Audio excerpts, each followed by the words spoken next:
Salutations! Welcome to Pod Mortem. I'm Travis Hunter, joined as always by my co-host, my sister, and my brother-in-law. Hi, I'm Reneé Hunter Vasquez. Hi, I'm John Paul Vasquez. This week, we're broadcasting live from a seaside cave discussing the 2007 supernatural horror film, The Orphanage. This film was directed by Juan Antonio Bayona from a screenplay by Sergio G. Sanchez. Drawing inspiration from classic horror films and literature, The Orphanage tells an old-fashioned ghost story anchored by fantastic performances, well-crafted scares, and an emotional gut punch of a finale. The film made quite an impact when it debuted in Spain and would go on to achieve incredible financial success and the acclaim of international critics. This film was the winner of our March Patreon poll, so thank you to all of our patrons who participated and voted. If you'd like to help us decide an episode, join us over on Patreon at patreon.com/thepodmortem. So, The Orphanage. What were your first impressions on the film? I don't remember when I first seen this movie. I told your sister for some reason I remember this movie completely in English. Really? Yeah. But watching it, I was like, well, I understand Spanish. So I was like, maybe, you know what I mean? In my head, it was like, you know what they're saying, dude. I was going to say, maybe your Spanish is just fucking Better great. than what you thought. Yeah. Because I did, I had told your sister, and then when I started watching it, I was like, I can't remember how far it was into the movie, and I was like, I remember this entire movie. And I don't even remember when we watched it, like, at all. I know that it's been a while. Yeah. I didn't remember like the ending. In your intro, I think you said an emotional gut punch. Yeah, Right. I think that I was trying to protect myself by kind of forgetting that. I know I had seen this movie as a teenager and I absolutely loved it. I watched it a few times, and then I know we watched it, I would say, a handful of years ago. Yeah. I did not remember the ending of it. And I've been trying to get this for a while. I'm glad that Patreon voted it in, because I've been like, I think I put it on another poll too, because I've really been wanting to cover this one. But we watched it and I cried. I've watched it 3 times and I've cried every time in preparation for this. Wow. So let's see if I can hold it together for the episode. Well, hearing about it, will that we'll cause... see. Hey, Train to Busan. That's true. I didn't make it through without crying. Wow.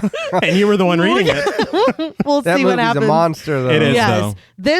It is so sad on multiple levels while still like maintaining spooky atmosphere. Right. And it's just, I feel like it's incredible. I agree that it is an incredible film. The funny thing to me is that I was told that I had seen this before. This felt like a first time watch for me. We definitely watched it together. When I'll we were take younger. your word for it. I just don't understand how I could forget a film like this, especially because one thing that I always do is that if a film has a memorable or twist ending, I'll remember that. And forget the rest. Yes. Right. Even if I don't remember the rest of the film, I'm like, oh, well, fucking, Bruce Willis. Spoiler alert. Well, I didn't say which movie.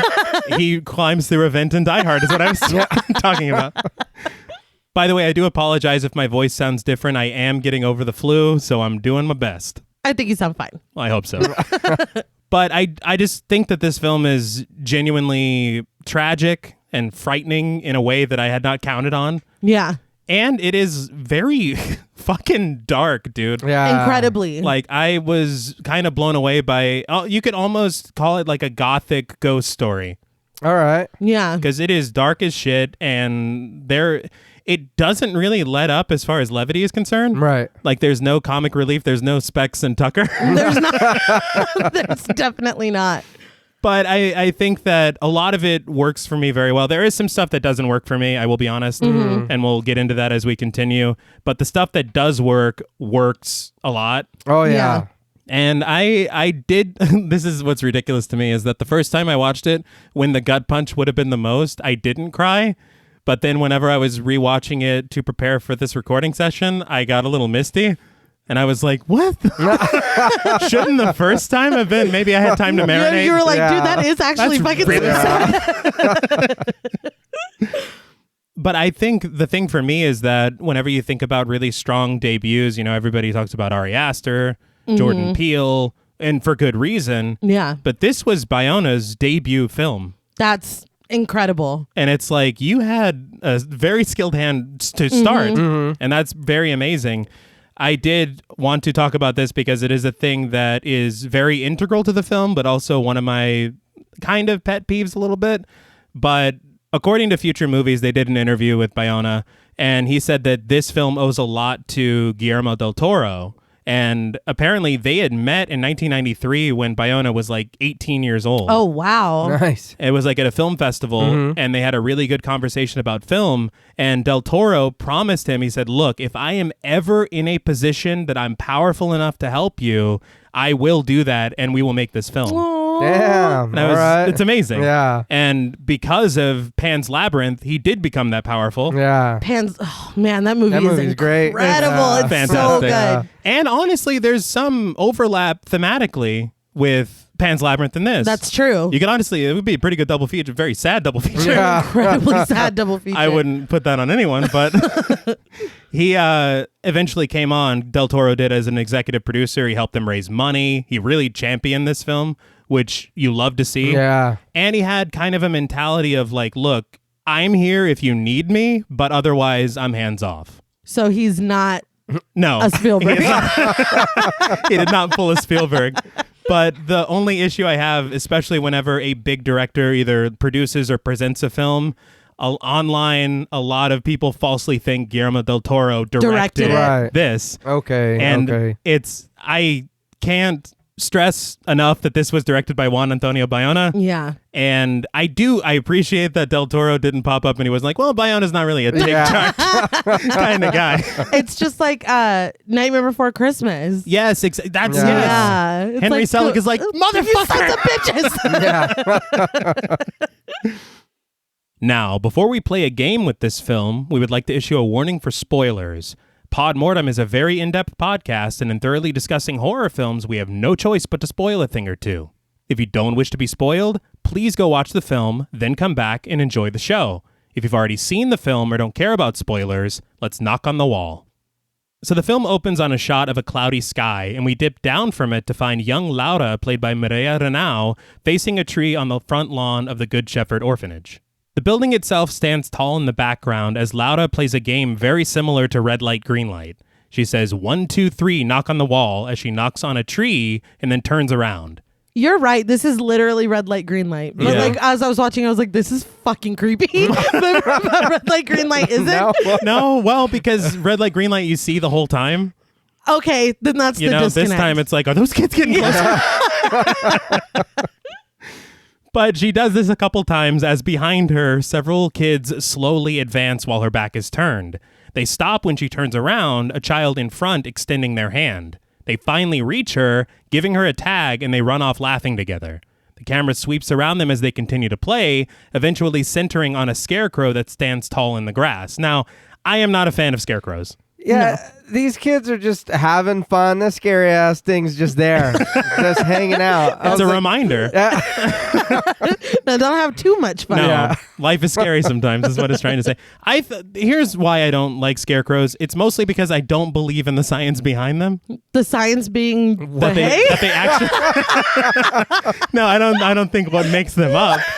I'm saying Oh, that they actually scare crows. Yeah. Okay. I mean, they could keep me off the crops because I'm terrified of them, but they couldn't. A crow's like, I don't give a fuck. They land on them. It's fucking offensive. That's actually like, is it like a superstitious thing, or is this like a proven thing that crows don't like people made of hay? I mean, I don't know.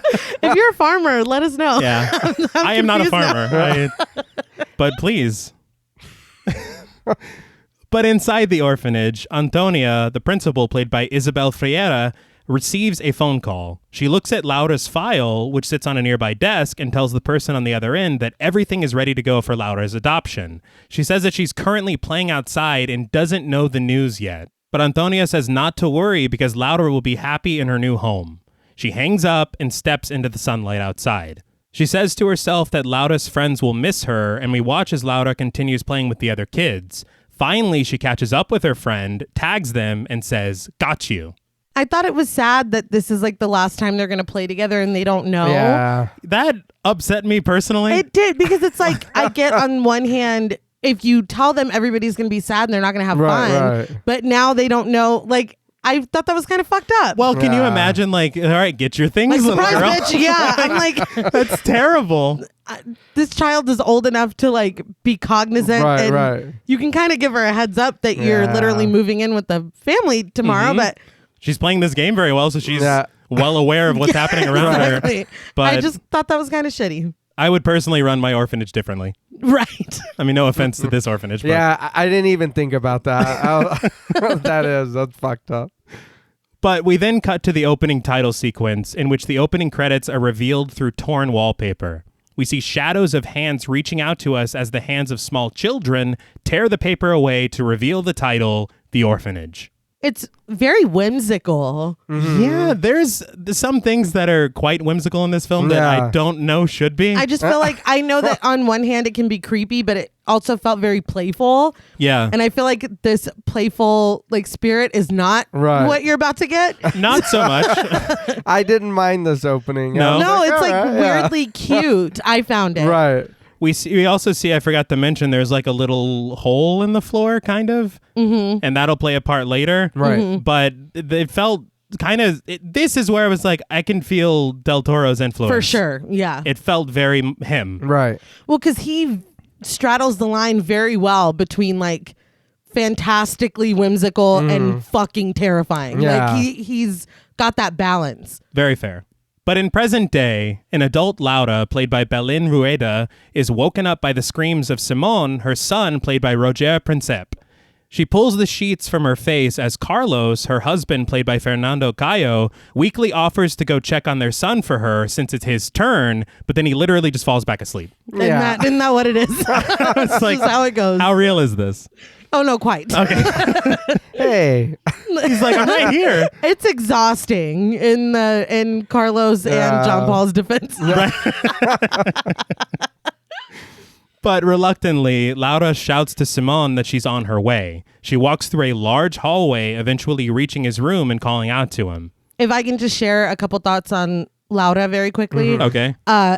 She has fucking an incredible head of hair. Her hair is gorgeous. She just woke up too. I mean, she looks amazing.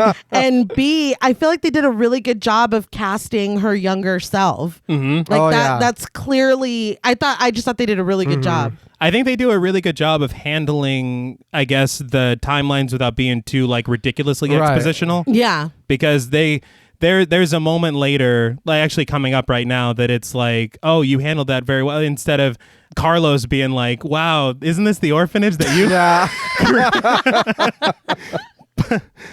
But Simón comes out from under the covers, telling her to listen because they're outside. Laura tries to settle him back into bed, but he refuses to have the sheets placed over him. She eventually gives up, instead attempting to allay his fears completely. She tells him Watson and Pepe, his imaginary friends, were just out late playing, and since the window was closed, they couldn't get in. She opens it and sits down next to him, asking him if he's, getting a little too old for this. Which I don't know the age cutoff for imaginary friends, but he looks a little old for this. A little bit. He's adorable though. Like he's so cute. He kind of, to me, I was like, hey, he kind of looks like Fred Savage when he was that small. Does that help you? Are you a fan of? Okay. You're like, I like him now. Yeah. I loved Little Monsters. I was like, this is fantastic. But after he's asked if he's getting too old for this, Simón counters, asking if she was afraid when she lived here as a little girl. Laura says that she wasn't because she had a whole gang of friends. Not only that, but the lighthouse, which is now inoperative, was on all night. So this was the good exposition. Yeah. Yeah. But she says that she'll show him the lighthouse tomorrow when they go to the beach. Simón asks why it doesn't work, so she goes into full cool mom mode. She asks him to keep it secret, but the lighthouse does work. The only thing is that the light is invisible, but the light has the power to protect them from danger. She turns his head to the window, and behind his back, she turns his metal alarm clock over to catch the light of the moon and reflect it onto the defunct lighthouse through the window.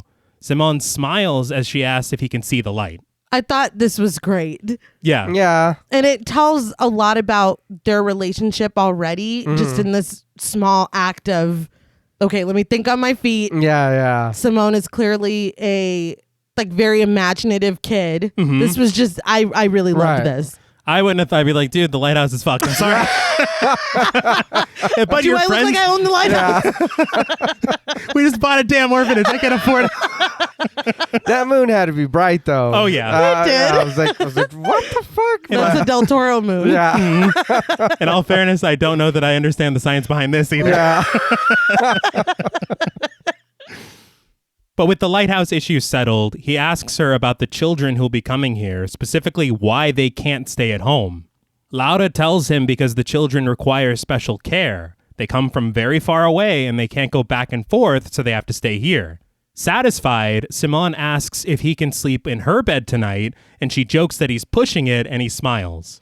It made me laugh because he asks a valid question and she gives him a thoughtful answer, and he's like, yeah. About those sleeping arrangements. And it's funny because we never see if she lets him or not. You know she did. Yeah, I know. But the next morning, after a shot of the lighthouse and the rising tide, we see workers and movers on the grounds of the house getting everything in proper shape.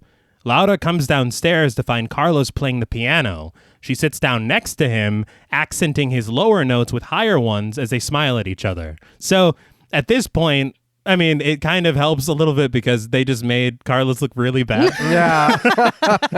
But now they're like, no, he's a cool dad. And, Yeah. you know, they it's have a sweet good little moment. Exactly. They have a good relationship too. The entire family's happy. This is when Simon rushes over to them, dressed like a low-budget Aquaman, asking his father if he'll be going to the beach with him today. Carlos asks if Watson and Pepe will be coming too, but Simon says they're crashed out because they didn't sleep at all last night. He's like, Dad, you're actually being very rude. Yeah, and don't They wake need them the up. So can the fucking piano if you don't mind. But Carlos jokingly calls him a smartass and tells him that he needs to take his pill. Simon snags the pill off of a plate on the lid of the piano and drinks from a glass of orange juice. I felt like this was a very quietly important moment. Yeah. Because they're kind of playing the piano the whole time. And when he's taking his medicine, they stop and are like staring at him to make sure that he takes it. Yeah. And then kind of go back to acting. It's like, okay, this medicine is super important. This was not a multivitamin. Like, No. There's It wasn't shaped like Fred Flintstone. Yeah. So. It wasn't. So it definitely wasn't. No, because those are the only ones. When that did happen, I was like, uh-oh. Yeah. Yeah. And I was like, make a mental note. Yeah. Right. But his parents smile at him as he points to an S drawn on his shirt, saying that the S stands for Simon. I was like, yeah, cool, ruin your shirts, no big deal. Yeah. You got to pick your battles. I guess so. Like, he took the pill, it's fine. Yes. But Laura tells him to go get his things and that Carlos will meet them at the beach later. After Simon runs off, Laura says that they need to talk to him about his imaginary friends. Carlos shrugs it off, saying it's no big deal and that they'll disappear as soon as the real kids arrive at the house. We then hear a crash from the movers in the other room, and Laura, clearly stressed, is calmed by Carlos, who tells her that everything will be all right. He says he's just glad that they're here together, and after a kiss, they play the piano again. It was a nice moment. Yes. Yeah. Until the movers were like, Yeah. oh, shit! It's like, dude, you fucking, I had it! Lift with your legs! Yeah. Why are there movers from the Bronx? I don't know, dude. We're in Spain. Like, damn it, dude! Living with their fucking legs. You're fired, first of all. Yeah. No. But on their way to the beach in the next scene, Laura makes up a story based on suggestions from Simon. It's like, whose line is it anyway? Yeah. Right. You're like, I think I heard cave and pirate.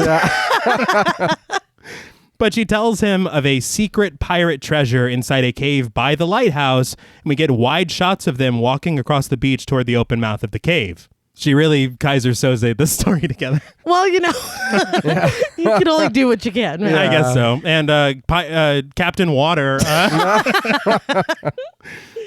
But as they head inside the cave, Laura hands Simon a flashlight to guide his way. He goes on ahead, surveying the dripping rocks, but then stops in his tracks, shining his light into the darkness as the music grows tense, and he calls out, "Hello?" There's no way in hell I'm letting one of the kids, even with the flashlight. You wait. Yes. No. We will go together. Don't go in there yet. I don't know that we need to be fucking around in random caves at all. But, you know, Let alone- definitely not just no. you. Nuh-uh. I thought that the plan was to investigate the cave together. Yeah. And so, I mean, it speaks to Simone's bravery, I Yeah, guess. immediately. Let's split up. It's like, Yeah, no. exactly. Yeah. I'll be on this side. Yeah. It's like, what? There's only two of us. Yeah. He runs away. But outside the cave, Laura collects seashells as water crashes against the rocks. She calls out to Simone, who does not answer, so she heads inside the cave to look for him. As her flashlight pierces the darkness of the cave, we hear Simone whispering, "What's your name?" "I'm Simone. Do you want to play?" And even scarier, after learning that the phantom stranger cannot play, Simone invites them to come to his house to play later. I'm not a parent, but don't fucking do that. Yeah, no. I was going to say absolutely, and I cannot stress this enough, fucking not. Yeah. She's just like, yeah, whatever. Like, Yeah, sure. I have no words. I think you're Like, speechless. literally none of this would be happening Yeah. with me, not on my watch. No. Yeah. No, I you don't have to worry. I will not. I also would not allow this. Whichever parent goes to the cave, Yeah, It's not we're happening. it's fine. But Simone stares into a dark passage, but Laura finally gets his attention, startling him. She's like, "I thought Watson and Pepe weren't coming." But he tells her that it's another boy. She's like, "Well, tell him not to play here because it's dangerous." But then she says that they have to leave. Simone asks if the new boy can come and play, and she just says, "Mm-hmm." But as Simone heads out, she walks over to the passage, and with her flashlight, she sees small footsteps in the sand heading deeper into the cave. Oh, hell No, no. yeah, I just can't fucking. No. This is this is already such a like classic traditional setup. Kid already has imaginary friends, so parents don't pay Yeah, any yeah. attention when something actually strange is going on. This is such like familiar territory for anybody who consumes horror of any kind. Right. That what they're able to do is pretty fucking great. Oh, yeah. Obviously, we're not there yet, but Yeah. I feel like while we're all standing with them in the cave, it's like, oh, I know exactly what's about to Yeah. fucking happen. Mhm. And it's kind of a subversion, Yeah. Yeah. which is really, really cool. Yeah. I did laugh, though, because as I'm watching this, I bet Watson and Pepe are chilling in the cut like, "Oh, I thought Yeah. I bet we're looking pretty fucking cool, huh?" We don't leave fucking footprints in the sand. But after Carlos has joined them, they head home with Simone dropping shells leading back to the house so that his new friend can follow them. This is what I'm talking about. I know I had attributed it to Del Toro earlier, but it's true in this film too, how we're really straddling that line between this like fairy tale whimsy and something that is actually fucking scary. Yeah. Because these little breadcrumb seashells, very cute, very Right. fairy tale. But when you think about it, you're like, nah. Like, Yeah. No. I don't know. That's gonna be a no for me. Absolutely. Yeah. I was I- already thinking about it in the context of a horror film. Yeah. No. Yeah. No. So I Yeah. was terrified. I was like, "What are you doing, kid?" But Either way, anybody can follow that trail. True. this is true. So, I mean, yeah, there's a path or whatever, but if you leave this trail to our house, Uh-huh. no, we don't do that. You know what I mean? And one thing I know about film demons is they like to pretend to be kids a lot. Yeah. That's kind of their thing. Yeah. Yeah. Yeah. Which is kind of weird. I mean, Kind of fucked up. Like, Yeah. you could be anything. at all. You could be a dog for all I fucking know. But It's like, no, I'm going to be an 8-year-old Victorian child, let me twist these horns into pigtails. and we're ready to go. But Laura tells Carlos about the new friend that Simone has made, and Carlos jokes that they won't have room for all these kids in the house. I do want to call out, because I think it's awesome throughout, but the music here, there's a little symbol that hits every shell that's dropped. Yes. I can't remember which episode we talked about. It might have been a John Carpenter directed where he talked about Mickey Mousing Right. the music. They do that a lot in this film. Yeah. Like whenever the kids were appearing when they were playing the game. Yeah, yeah. There was like a little piano for every kid. Right. Yeah. I was like, this is really cool. Yeah. So the music is fantastic throughout. But back at the orphanage, it is now pouring rain outside. Laura looks out the window to see that there's a light blue car parking in their driveway. Shortly after, a woman knocks incessantly on the front door. Laura opens it to find Benina Escobedo, played by Montserrat Carulla. After some pleasantries, Benina introduces herself, handing Laura a business card. Laura's like, the subtle off-white coloring. The tasteful thickness of it. But Benina says that she's a social worker. But when Laura says that she hasn't set up any interviews for today, Benina says she's actually here for Simone and hands her a folder. For Simone? Yeah. I was like, oh, I already had bad vibes. Yeah, when she said that, I was like, hold the Yeah. fuck What the fuck? on. Yeah. Well, the way she was banging on the door was inconsiderate. Yeah, First of all, you're fucking rude. yeah, it's water. Calm down. But we cut to them now seated together in the living room, Benina remarking at how beautiful the house is and asking how Laura found it. Laura tells her that it used to be an orphanage and that she actually grew up here. She always wanted to return, which is how they got the idea to buy it and open it as a home for children. Benina is shocked, saying that she'll need a massive staff for that, but Laura says that they're only looking to house maybe 5 or 6 kids total. Benina's like, yeah, anything more than that would be too complicated, wouldn't it? What Laura and Carlos are doing is a fucking beautiful thing. Yeah. A selfless, giving, loving, beautiful thing. Bitch, what is wrong with you? I was like, why is she getting a fucking attitude? Yeah, I thought that. I was like, what? Get out. Yeah. Go out to the water. Yeah. I was just like offended for her. Oh, that'd be too yes, bitch, it would Yeah. be too Do you want to take 20 kids? The house isn't outfitted for Like, that. what the fuck? The movers broke something yesterday. Give me a So break. now we got to come back on the kids. Yeah, we were going to do 7 kids and now. But reasonably, this offends Laura, who asks her why she's here about Simone anyway. Benina opens the folder, saying that she received Simone's file yesterday and decided to pay them a visit. Received from Yeah. who? I don't know, and it's never really... No, it's not. Laura's like, yeah, but still, why are you here? We get a tight shot of a brooch that Benina is wearing, and it contains 2 black and white photos. One of 2 women, and one of a man and a woman, and an older woman. Cut and dry. Yeah. It's not confusing at all. Well, did I word it bad? Or? No. No, you worded exactly what it was. I think my thing is, again, I never find out what these brooches are, who's in them. Yeah. No. So I was hoping maybe you guys could help me out with that. I can't. Okay. I will say that Benina is a fucking character. Yeah. She's quite severe looking and Severe looking. she's got those like Coke bottle frames Oh, yeah. and her hair is like pulled tight back. Like she looks very severe. I hope nobody ever describes me as severe looking. That woman, you would not look at her and be like, I bet she knows where a cool hangout spot is. Yeah. Like, Oh, she well, I looks would very, I would look at her and say, I'm sure she's beaten several kids' asses. Yes. Yeah. And maybe mine if I don't watch it. But Benina hands over some paperwork, but Laura says that it's outdated. Benina says that she knows, but then says that there are new treatments and experimental programs that Laura should apply to. Laura is not interested and tells Benina that not only is Carlos a doctor, but they're well aware of treatments for Simone's disease. She also says that Simone does not know that he's adopted, nor does he know that he has a disease. And she would much prefer to discuss these things when Carlos is home. All understandable. Yeah. Right. Now Why- get the fuck out. Yeah, that's all that was missing.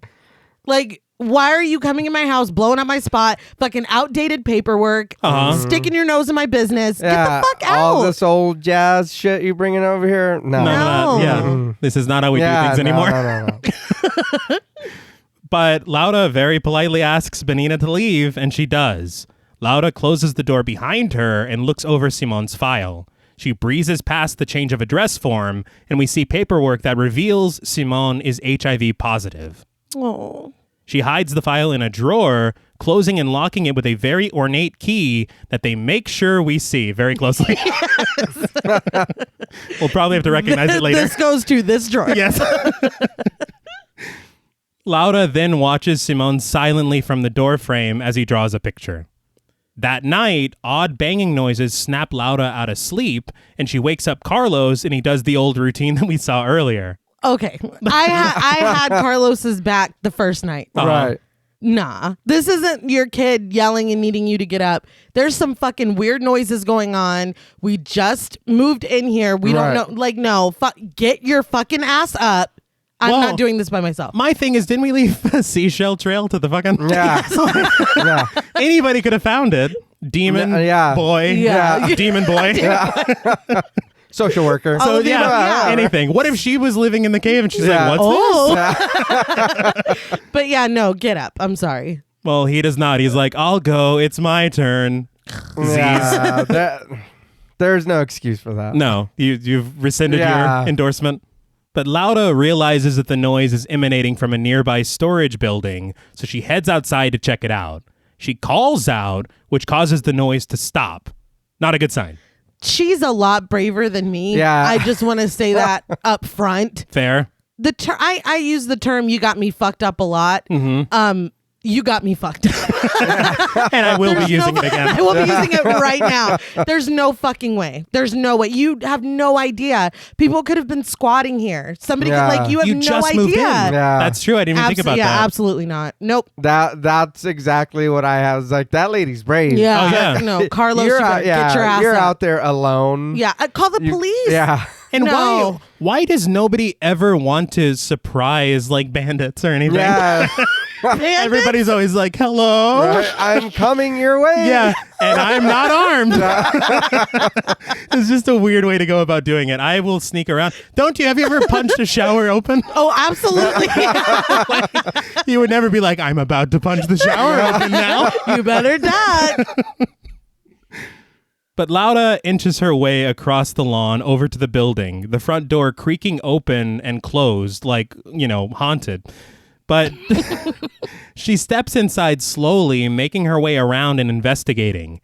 Out of nowhere, something falls loudly behind her, and she turns around to see Benina holding a shovel. She looks terrified. She does. Like, you know that something's about to happen. In my mind, this is a ghost story. Yeah. Yes. Like some weird happenings. I did not expect this full-grown old fucking woman to be standing there holding a shovel and looking terrifying. Yeah. She's like, you're guilty of something. You're doing something you're not supposed to. But she asks what she's doing here, but Benina just slowly sneaks around her and bails out, briskly walking away. Why did she take her shovel? I don't know. It's like, that's actually, I own that now. Right, leave it. Yeah, the house came with the shovel. Yeah. My thing was, we talked about the music earlier. Yes. The music is so playful right here. Yeah. I was I'm like, like, is this supposed to be Yeah, funny? it is. I'm like, I'm not laughing. I'm scared to death. This is a fucking B&E. I'm not laughing at all. I don't care how old she is. But Laura rushes back inside and wakes Carlos, who comes outside to check it out with her. Laura skulks around with a wooden stick, and Carlos is like, what, are you going to beat that old lady's head in? Correct. Yes. If she's dumb enough to Carlos. appear again. Right, well, we know she took a shovel. Yes. It's like, She is armed. Yeah. Carlos, what more do you want her to steal from us?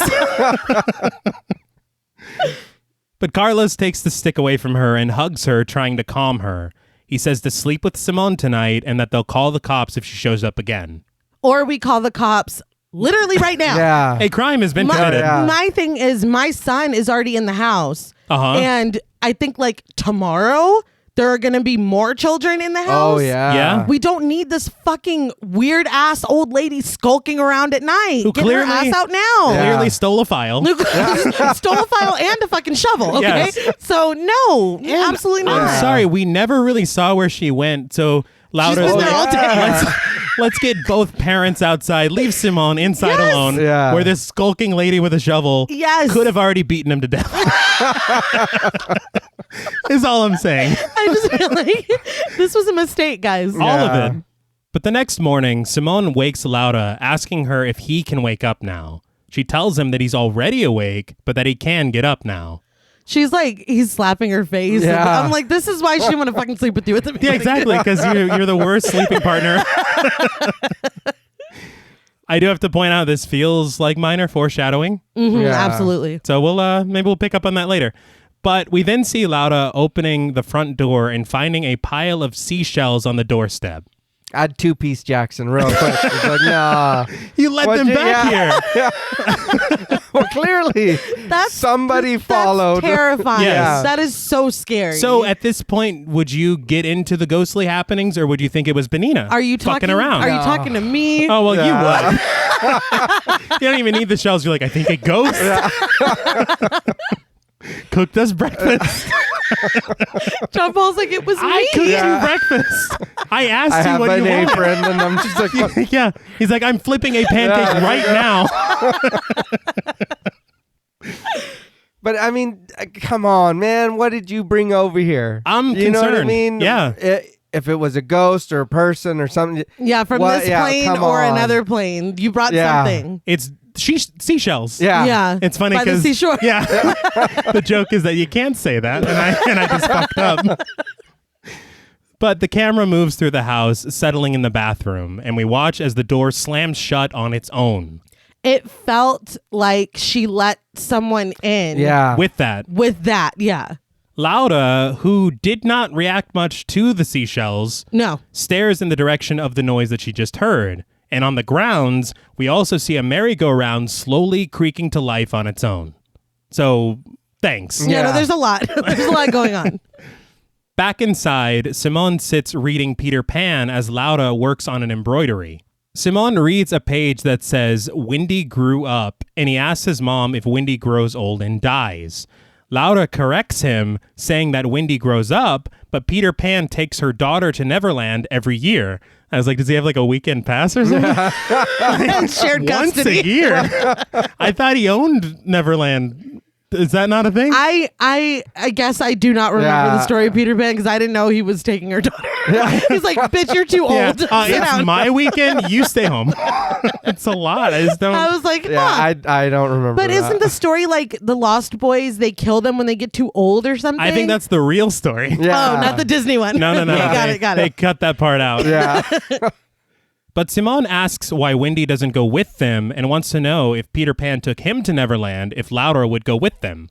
Laura says that she's too old to go to Neverland, and he asks how old she is, and she replies that she's 37. I gotta say, I don't care for the face that Simone made. Yeah. When he- It's like, ooh, damn. Damn, bitch, you are old. Sitting here talking to a bag of bones. He's like, no, one thing that I do have to point out is that every stage of my life, I've always known how old mom and dad are. Yeah. What kid doesn't know how old their parents are? I mean, Simone's got a lot going on. Yeah. He's got All Pepe. right. He's got, what's the other Watson. one's name? Walton? Yeah. Watson. He's got a lot going on. He can't be expected to keep track of everyone. Okay? It's like, as long as you remember my birthday. But he then asks when she'll die. Simone, you're scaring your mother. She's taken aback by this question, obviously, but says that it won't be for a very long time when she's very old. But he tells her that not only is he not going to grow old, he's not going to grow up. She plays this off very well, asking if he's going to be like Peter Pan. He says instead that he's going to be like his new friends. Laura learns that there are 6 of them and that they can't grow up. Her smile fades. Yeah, I don't like that. No. Yeah. Mm-mm. See, and Watson and Pepe are like, hey, man, Yeah. we're still here. We can switch out. You don't, because I heard you talking shit at the piano. Right. We've never told them crazy Yeah. shit like that. I never fucking ruined his life. Did you, Pepe? No. no. Sure didn't. Nope. Never did. But later that day, we see dark clouds overtaking the sun as another storm rolls in. Inside, Laura finds one of Simone's drawings, 5 nondescript children holding random items, and one child in front wearing a bag mask over his head like a scarecrow, as well as a whistle around his neck. No, please. Was it just me, or did the clothing in the drawing look a little familiar? Yeah, I don't understand. Did she get her fucking Men in Black?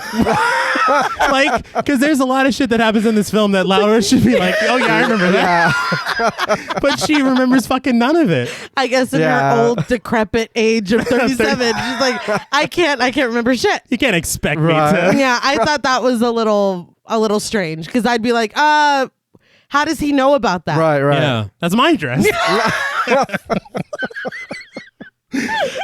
But she takes the drawing to Simone and asks him about the items that the kids are holding. He says that they're treasures to play with. They steal your treasures, which are normally something you love, and you have to find it. If you follow their clues and find it, you get to make a wish.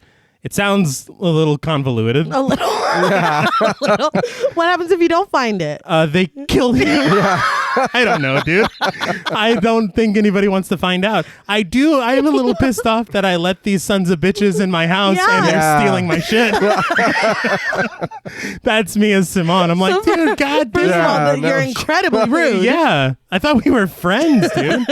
The seashells, remember? But as it turns out, Simone has his own treasure, coins that some old man left in the park.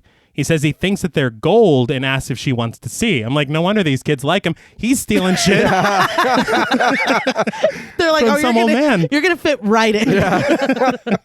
We got hot hands, man. You gotta have hot hands if you want to hang with us. I didn't even think about that. Working that 5-finger discount. But he takes her into his room and opens up a small chest filled with random items like a memory box. She moves a lot of stuff around, including, I guess, the first ice cream they had ever or something like that. Yeah. It was after he had like his tonsils out or something. This is the first ice cream. I guess I oversold it. It's like, that was a fucking life-changing moment. Yeah, well, it is. Have anybody had ice cream? You ever had ice cream good. before, man? Yeah, it's No, really it's good. his first, I think after he got his tonsils out, the first ice cream that he Alright. had. Well, it's less impactful, but still important. But in a small tin where he kept the coins, Laura finds it's filled with his baby teeth, which she calls his milk teeth. I'd never heard that before. I have. That's a That's thing. very neat, I Yeah. thought. Very neat. It is. Anything different from my normal shit is really cool. Sidebar, though, have you ever seen like an x-ray of a kid's mouth? Oh, yeah. Or the teeth that are like, get the fuck get out of my way, man. It's going to be our time soon up there. It's like, oh my God. It's horrifying. Oh, yeah. Every kid is an actual monster. But he tells her that this is the first clue. The kids already have his coins, and they're where she used to keep his baby teeth. If they find them, he can make a wish. She takes him to where she kept them, which is in a small container in her drawer. What gets me is he was like, where did you keep them? Yeah. I would think, okay, my kids set this up. This will be a Right, cute little right. scavenger hunt. But he's like, well, where do these go? What do you mean you don't know where they go?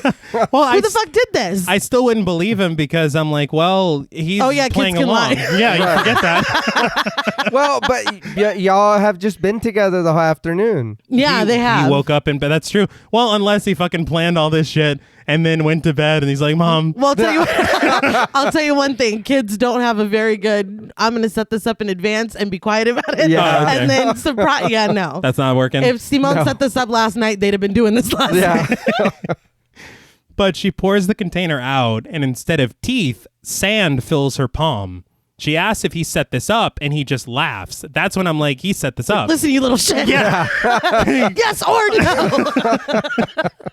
Why are you the fucking policeman from Candyman?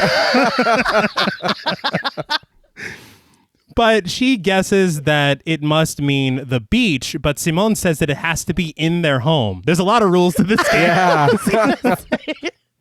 He's just, that felt like he was making it up as he went I was along. like, what? They didn't tell you that. He's like, no, in the house. in the house. But they head outside through the rain and into a small rock garden. In the sand, which is now mush, they find a thread spool. This leads them to the sewing box where they find some knick-knack that I don't know what the fuck it is. Does anybody? It looked like a piece of decoration or something. Yeah. I don't know what it was. Well, Simone's like, oh shit! Because he knew exactly I know where what this it was. shit goes. Because it leads them to like a little chapel room that's in their house. Right. There they find a small Russian nesting doll, and on the staircase they take apart a larger nesting doll, where in the last doll, Simone finds that ornate key that they made sure we saw. They're like, remember? Yeah. It's like the same angle. They're like, it's the key. But Simone recognizes the key, rushing into the kitchen to open the drawer where Laura hid the file. Not the drawer. Yeah. The only fucking drawer not to go into. Yes. He finds the file, turning it upside down, and all of his coins fall to the floor. He cheers loudly that he found them, and then he gets to make a wish, but Laura screams at him. She says that these are their things, and he shouldn't touch them. My thing is this. He said that he had coins. Yeah.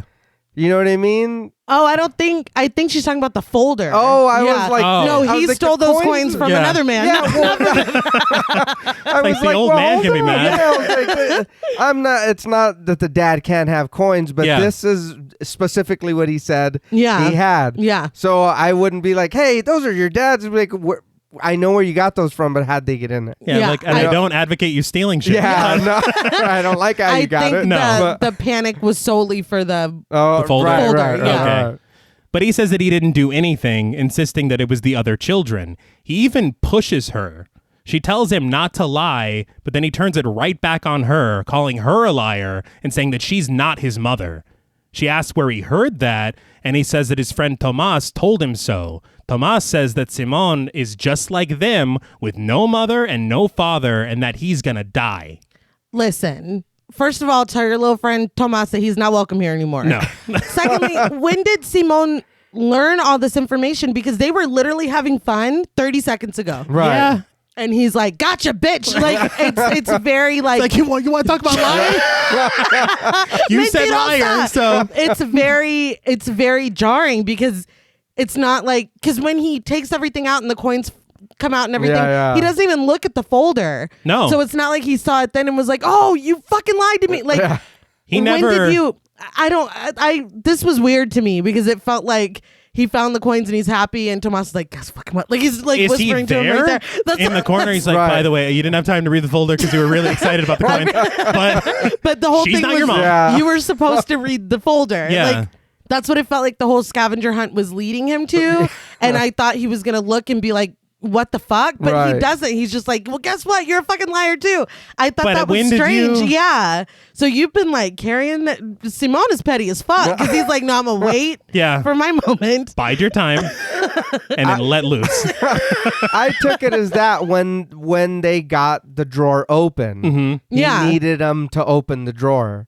And then he whispered it to him? Right, and then he told him. That's the only thing that makes sense. Because I thought, I was like, he didn't know any of this shit. No. You were just, like you said, you were cool 30 seconds He's ago. got a hell of a poker face. Yeah. Yeah, but I'd be like, well, when? I would ask, if I'm Laura, I'm like, when did this happen? Yeah. Right. And, instead she just got, I would be stunned as well. Yeah. Oh, yeah. But as she stands there, Simone just storms out, slamming the door behind him. I understand that this is a lot to happen right now. Yeah. But that's no excuse for ocean rudeness.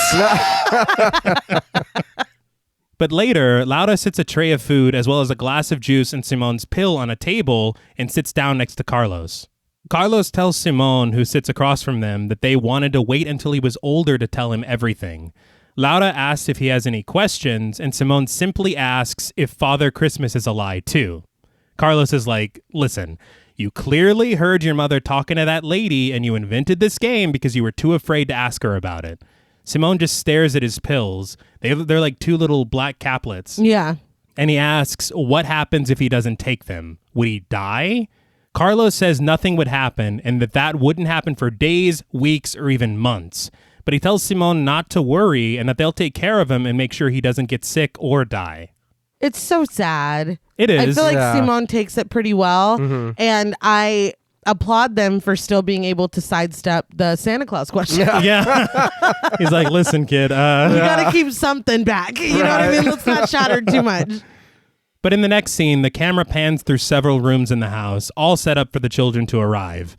Simone stands at the window in his room, dressed in a suit, just repeating, it's a lie. He watches as a car drives onto the property, and Laura calls out for him to come downstairs. Carlos is already outside, getting snacks ready as the car honks, alerting them of their arrival.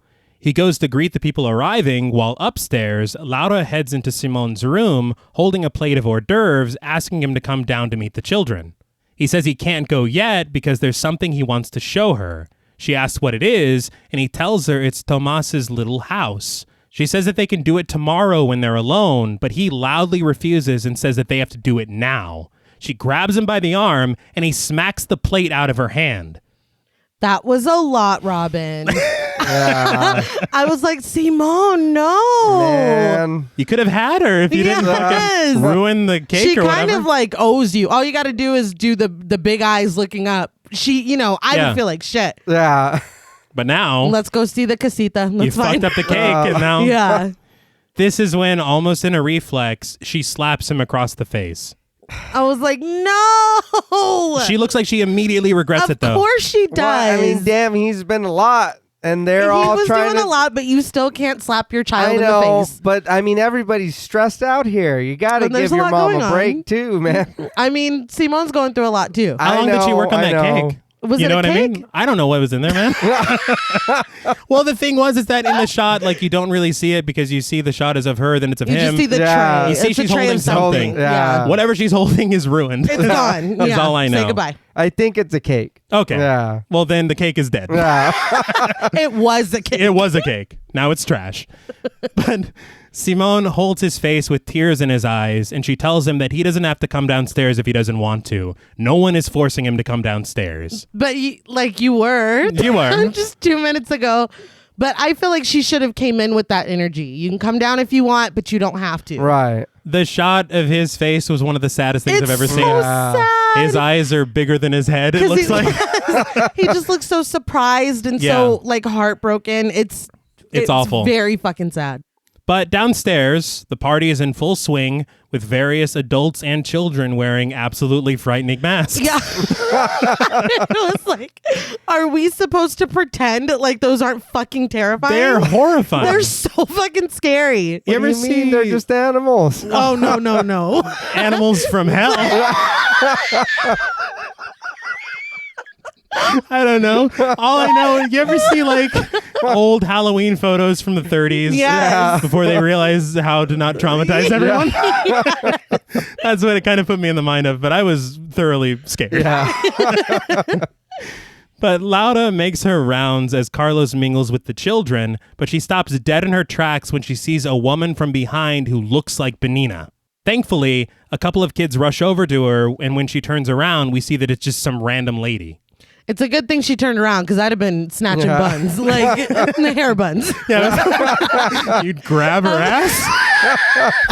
It's an odd way to react. She's like, "Where's my shovel?" Like, you got some fucking nerve. Yeah. Yeah.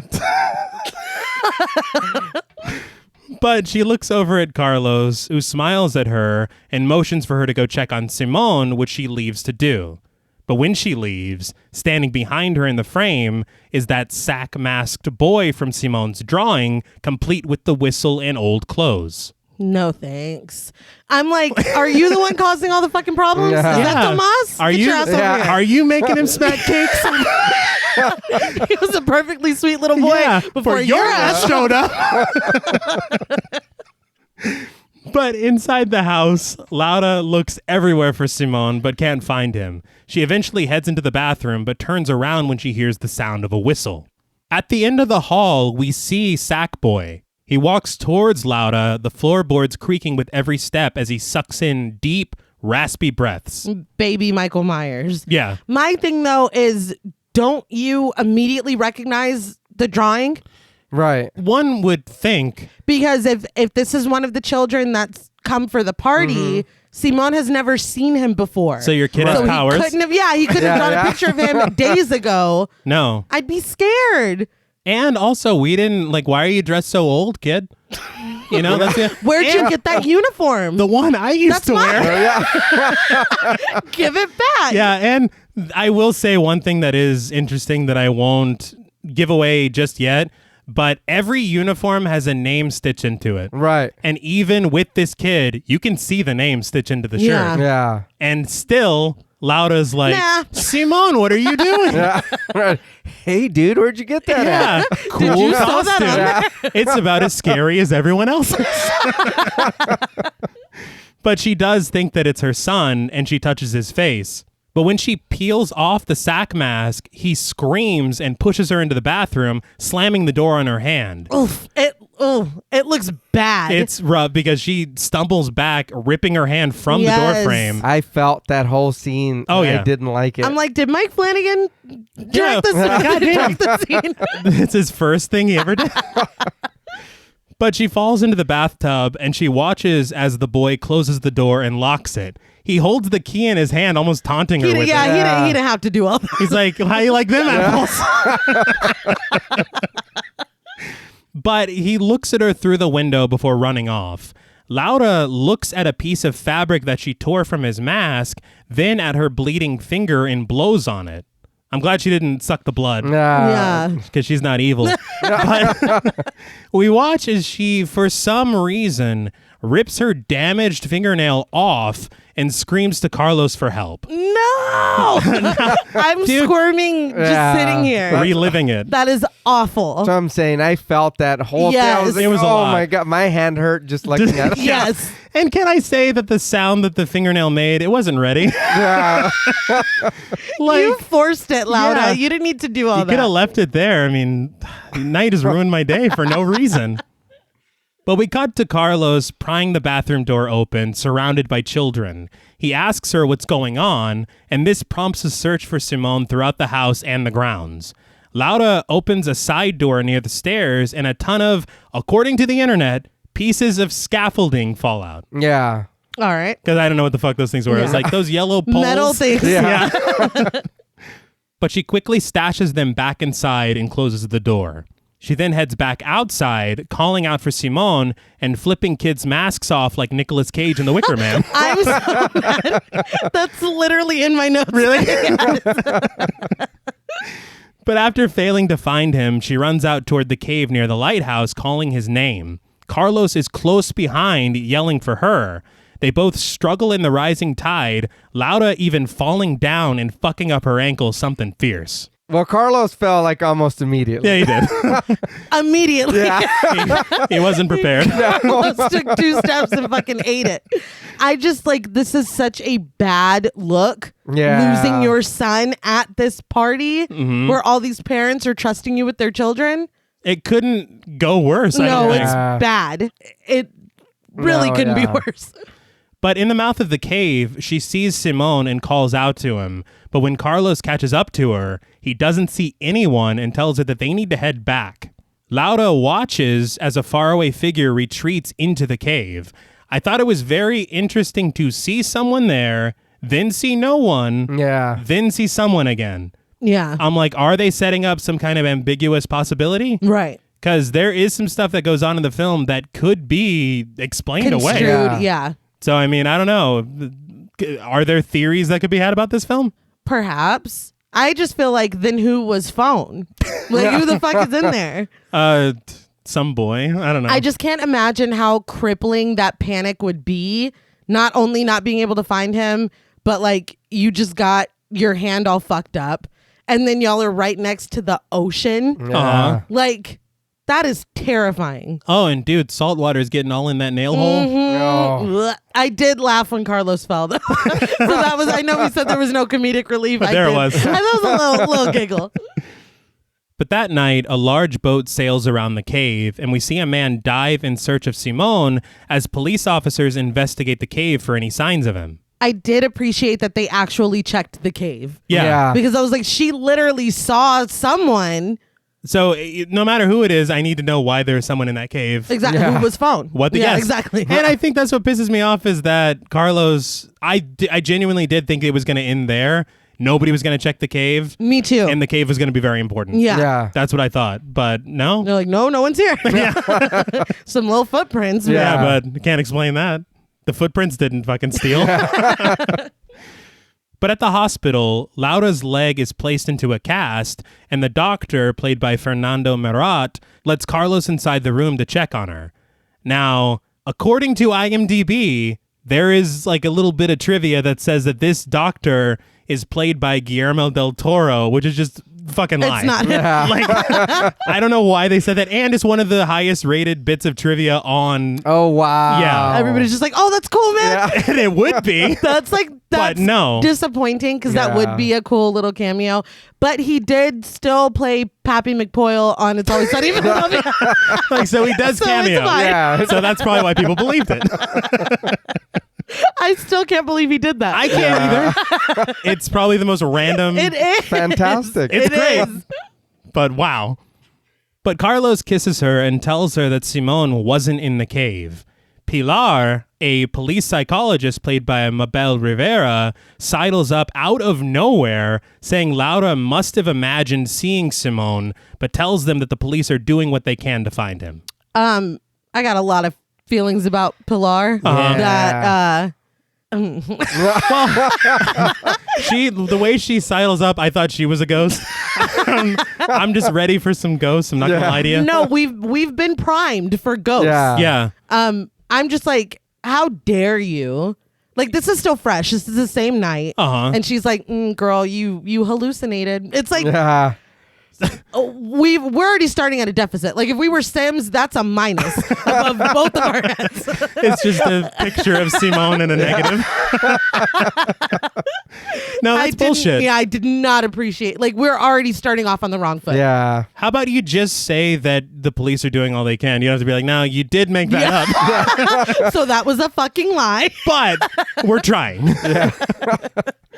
But Carlos then repeats what Pilar just said. I didn't know why he did that. I realized, honestly, he's probably very shaken up too. Right. Yeah. And he doesn't really get the room to be shaken up. I was going to say, I feel like it does kind of get lost that Simone is also Carlos's son. Yes. Yeah. Because Laura really takes the... She does. Yeah. Now, he did have 2 chances to check on him. And he fucking whiffed both of them. But... And then he fell in the ocean. Yes. Yeah. But he was out there. He did. He tried his best. He did. And I mean, I understand he's probably just trying to be strong. Right. No, of course. Yeah, but you're right, and I that was something too that I was like, I don't understand why he's not as worried, or he's not like, I was like, I mean, because they do show things later, but it just didn't seem like I don't know, like he was as worried as she is. No, it's almost like, I don't know, I get this weird energy that it's almost like he thinks that she's imagining it or something. Yeah. Like the kid's not really missing. Like it's just a weird energy I get from Right, him. right. It is. But there is that one moment that I know you're talking about that I'm like, good, at least something. You have feelings. Yeah, because otherwise you're just like some guy. Yeah. You're this kid's fucking father. Dude. Yeah. No shit. But Pilar says that Carlos has filled her in on Simone's adoption and his illness and posits that a relative could have kidnapped him. She then brings up Benina, and interestingly, there is no record of a social worker named Benina Escobedo. Of course there's not. Yeah. She's the first fucking person I would have thought of. Absolutely. Yeah. But where did you get the file, dude? Yeah. We still don't know. And weirdly, she left it with Laura. She's like, I don't need that. But we got plenty of copies down at the station. It's like, what station? Where do you work? Yeah, No you're shit, right. yeah. She would have kept it if that's It's like, fucking oh, hilarious. I'm going to need Yeah, that right. back. She's like, well, I really only needed this to get in the door, so you can have it. So it served its purpose. But Laura gives a rudimentary description of Benina, and Pilar assures her that they'll find her. She's like, she was a very severe looking woman. She kind of looked like a cartoon. Yeah, like a cartoon librarian. Coke bottle glasses. You ever hear of those? But yeah, I think she just said she's like about 70. She's got white hair. Good luck. That'll nail it down. Yeah. Great job. There's only one person that looks like that. But through a neat transition of the light of a flashlight, we're back at the orphanage, and as the police patrol the grounds, Laura and Carlos return home. Inside the house, Laura sits in a wheelchair with Carlos kneeling in front of her.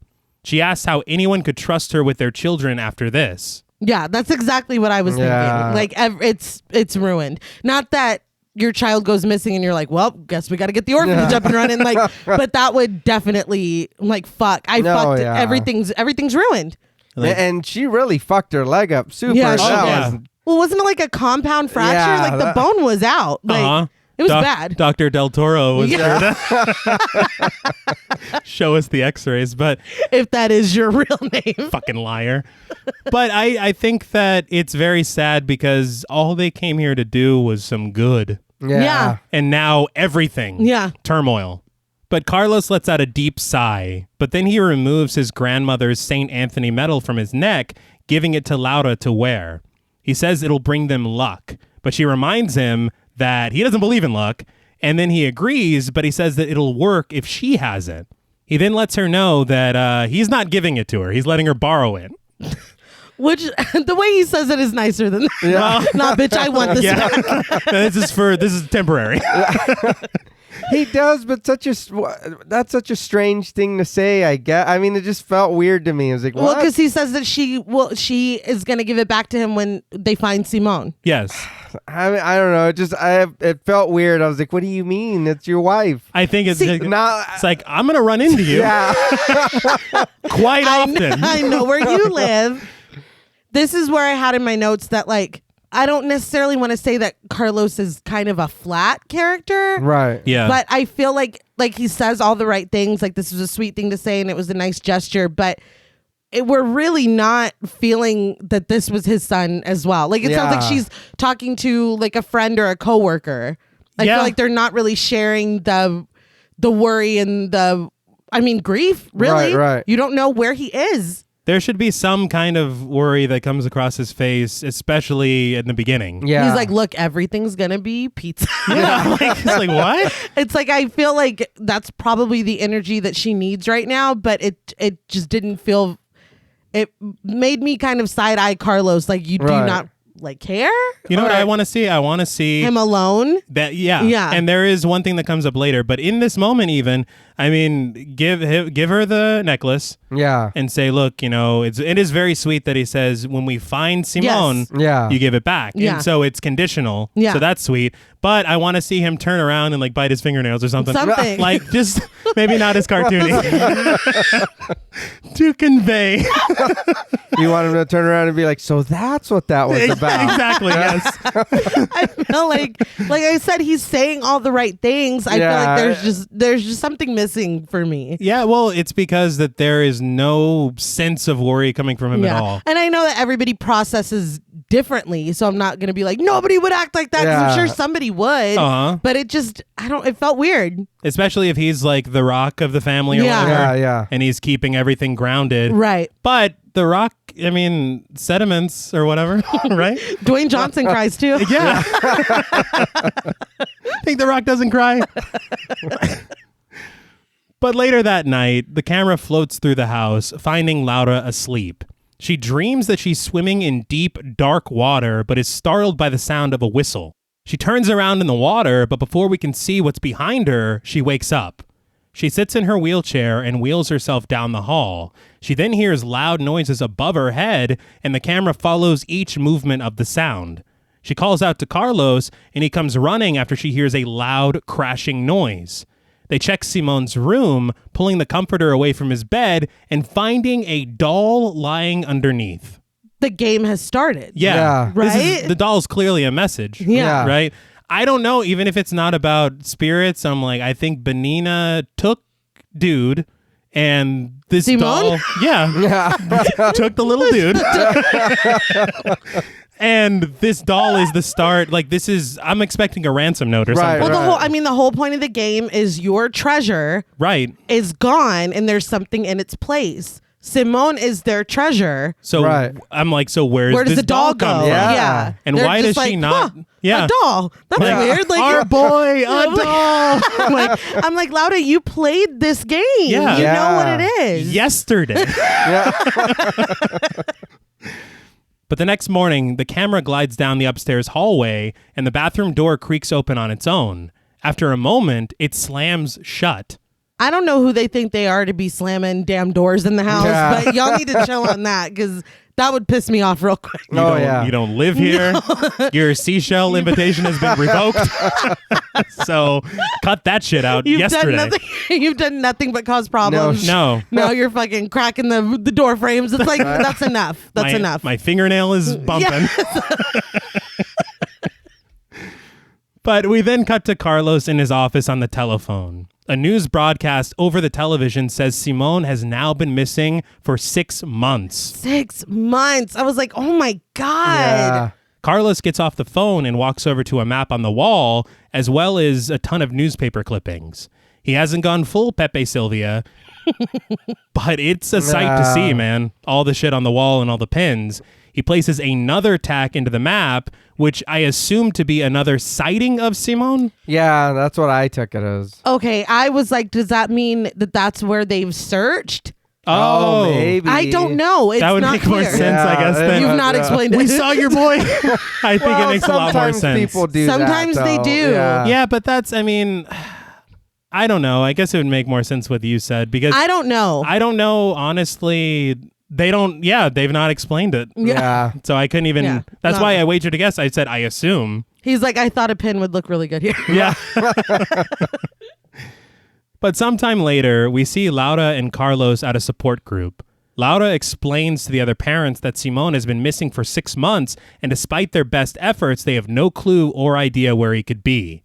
After stifling tears, she says that Simon had imaginary friends. Carlos looks over to the group therapy leader, played by Enrique Arquimbao, who gives a gesture kind of like, I'm going to allow this. Yeah.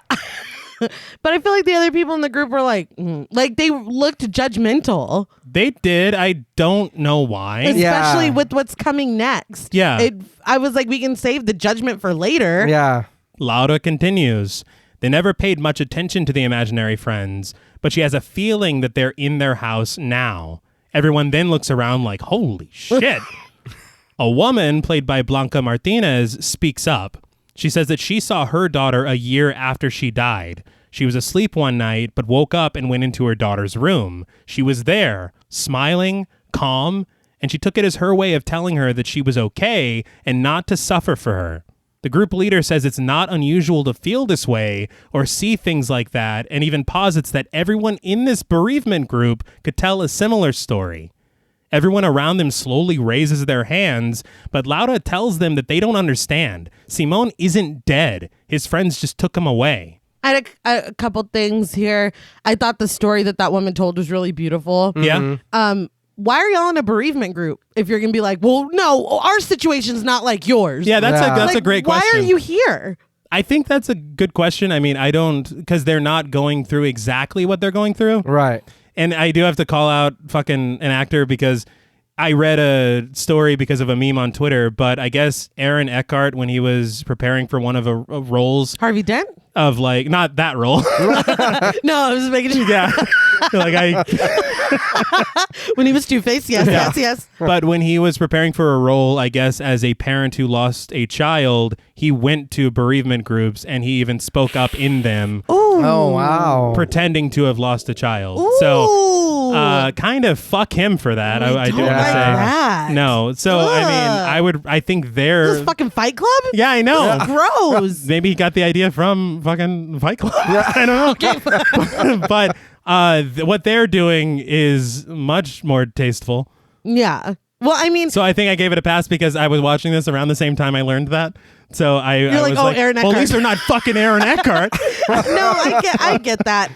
It feels strange because we're all supposed to be connecting on the same level, and for her to just be like, well, it's not like that. Yeah. I felt like that Well, I'm like, I don't know. And the thing that I did learn in psychology classes that I took in college is that homogeneity is one of the most important things for a support group to work. Yeah. When you're all going through something, you can be that rock for That's everyone why in the group. it's a support group. Yeah, so for her to be like, it's fucking no. Not like that, though. Yeah, like, Laura. then why are you, Yeah. but I mean, but at the same time, where else could she go? Yeah, I mean, that's fair. I don't know. Because, I mean, in their own way, they are in bereavement. Right. They are. 6 months. I think I'm overly sensitive for that mother who shared her story, and she's just like, not like that. It's like, we're talking about me. Yeah. I'm just like, well, that was kind of shitty, but okay. No, it was. But she says that she's not crazy and that she'll do whatever it takes to find Simon. So to me, I think this kind of cuts both ways because while she kind of was like, no, that's not true or whatever to that poor woman. Yeah. They're also kind of belittling what she knows she saw. Right. That's true too. I guess my thing, not necessarily that it's one side or the other that's wrong or right. I just feel like this isn't a good fit. No. Yeah. I feel like this is not helpful. I think the group therapy leader needs to do a better job of what he's... Yeah. Maybe kinda, say something. Yeah. They're like, no, He's let just him... like, oh, let him they're gonna fight. Yeah. But back at the orphanage, Carlos's map has grown much larger, filled with more pins of maybe sightings of Simon or maybe places that have been cleared. Right. A voice on the radio warns of an incoming snowstorm, and in the next shot, we see the entire city under a blanket of snow. Laura and Carlos drive into town through cleared roads, passing a missing persons poster for Simon. In traffic at a red light, Laura holds packs of Simone's medication looking at them. I didn't know if this is just like she's carrying it just to carry it because she always did. I feel like it's if they find him. I don't know. Yeah. That like hurt. It was very sad. Yeah. But the light turns green and Carlos pulls forward, stopping abruptly as not to hit a pedestrian pushing a stroller. The pedestrian turns around and Laura recognizes her as Benina. I was like, fuck! Yeah. Yes. And she looks at her. Yeah. Both. Yes. But Benina begins to walk away and Laura steps out of the car and calls her name. She turns around to look at Laura and out of fucking nowhere, she is run over by a speeding van.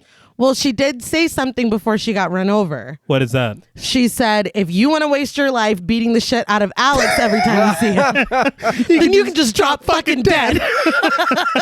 I was like, oh shit, that's the only time I've been more shocked by someone getting hit. And I thought that it was going to be like she was going to have hallucinated her. Yeah, I didn't think that was real. And then she got hit by like a fucking bus. I was not like, that was not on my bingo card. I didn't see that happening. I loved that. I was very shocked. I don't think I've been caught more off guard. Well, that's why I was like, oh shit. Yeah, nobody was expecting that.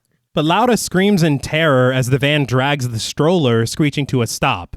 Carlos rushes over with other concerned people to check on Benina. Laura struggles to run over to the van, calling out to Simone. She reaches the stroller underneath the van, pulling out a doll that looks exactly like the Sack Boy. I was like, not a little mask on it. Like, yeah. no. I mean, that's some good stitch work, though. Yeah, I was like, it's Tomas. Yeah. I was like, Yeah. that's him, right? I was like, this is some Magpie Creations level. Some great work. But she puts the doll on the ground and stumbles breathlessly over to the crowd gathered around Benina. Carlos gives what I can only describe as hilariously mimed CPR.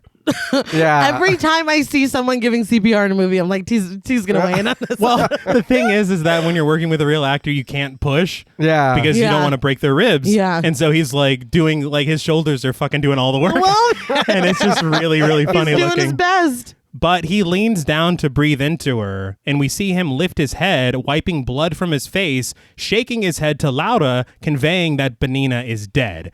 Very quickly, I already started, but I do have like 18 problems with this. First of all, compression-only CPR exists. Yeah, I was like, man, he fucking just went for it. Like, Yeah, are you a real doctor, man? Because I'm going to put my face on this bleeding orifice. he may be Dracula. I think maybe. He's like, oh shit, that's a meal. Take it where I can get it. But I just feel like also it's super fucking early as a doctor to just call her dead. He's like, nuh-uh. He's like, I tried 5 compressions. That's it. I put my mouth in her blood. She's dead. That's how I test. But I also have to point out that what we learn in just a second, like, this is so fucking wrong, Are you dude. sure you're a doctor? Yeah, I don't think you're a doctor. I'm going to need to see some credentials, Carlos. But another man places a jacket over Benina's face before we can see exactly what she looks like. Yeah. But people from the crowd are just repeating, he destroyed her. I know that was fantastic. I don't want to say that that's hilarious, but what happens in this town that they're just like, oh fuck, there's like nobody's crying. No. I would be fucking like, I know it's very on brand, but I would be sick to my stomach. Of course. I would probably be crying. You just saw somebody die a very horrible death right in front of Yeah. you. They're just like, fuck, dude. Like, I felt like So desensitized. The crowd was very Strange. they weren't giving. I feel like those. They were excited. Something happened. I guess. They're like, nothing happens here, man. Fucking destroyed her, man. But Laura kneels down beside Benina and notices she's wearing a whistle just like the Sack Boy had. She reaches for it, and Benina snaps back to life, tearing the jacket from her face. We see her entire lower jaw is detached in a bloody mess, hanging wide open like Mary Shaw got a hold of her. Yeah. And Carlos grabs her arm, but suddenly she goes lifeless and slips into death.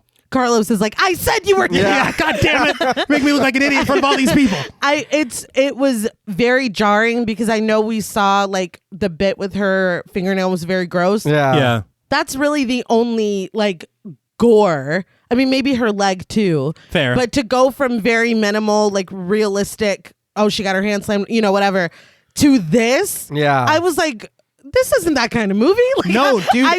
I was taken aback. I mean, I liked it. No, it looked great. Yeah. I think that's where I have like a genuine disconnect because it looks so fucking good Yeah. and Yeah. it actually scared me, but it feels so weird in this film. Yeah, and then we'd go right back to like the subtle, like Yeah. I was just like Like, okay, oh, you didn't just see a lady's jaw falling yeah, off? all right. That never happened. You want to hear something ridiculous though? Of Yeah. course. According to Deadbolt, at a Sundance workshop, the screenwriter got a lot of shitty notes on this script. Probably the most ridiculous one was they said horror and drama can't mix, which is like fucking Oh. stupid. What? Yeah, we all know that it can. But the dumbest thing that they said was they told him to keep Benina alive until the end of the film so that Laura could fight her. Yes. Yeah. Yeah. That's what you do. Again, Yeah. it's not that kind of film. That's fucking hilarious. What would this So, movie have been? I don't know, dude. So she. They're That's just, not the end. Yeah. Yeah. No, thankfully that's not the end of the film. that is fucking painfully funny. Yeah, Benina's dead. That's it. Yeah, she got Period. fucked up. Yeah, she was destroyed. But that's another thing that I couldn't say earlier is that one of the important things about giving breaths during CPR is maintaining a good seal. And if your patient only has one jaw, Yeah, probably not possible. one bleeding open wound, it's probably not going to work. I would like to know if Laura has ever been to his office because this feels like a John List situation where he Right. just goes to the park for 8 hours. And he's like, I'm a doctor. Toboggan. Yes, exactly. But at the police station, Pilar says that they found old photographs and Super 8 film at Benina's house. She shows a photograph to Laura, asking if she recognizes anyone. She points to Antonia, the principal, as well as all the children from the orphanage from when she was a kid.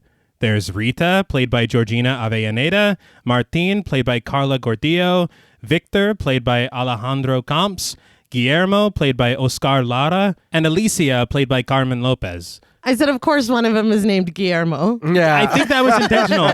I do want to call out the actress who plays Alicia because I looked it up and it's important to note that the character is blind Yeah. because there's a very, very sweet moment that comes up later, but the actress who plays her is also blind. Oh, all right. And whenever I was looking it up, trying to find information about the cast, one thing kept popping up on YouTube, and I think it has to be her, but there is a blind competitive surfer named Carmen Lopez who speaks Spanish and looks exactly like this kid grown up. Oh, wow. That's fucking amazing. Yeah. I saw a few interviews with her, and she's fucking killing it. And I'm That's like, That's Nuts. incredible. Yeah. just incredible. I also really love them casting an actual blind child. That's Yes. very, very cool. Yes, I agree. What a life, man. Yeah. I know. Jeez. But all of her friends are in the photo, and she even points herself out. Pilar then points out a woman in the back wearing glasses. It's Benina when she was younger, played by Carol Suarez. Still a very severe looking woman. that's literally her. Like it's the same Yeah. person. Am I wrong to start getting a little pissed off at Laura?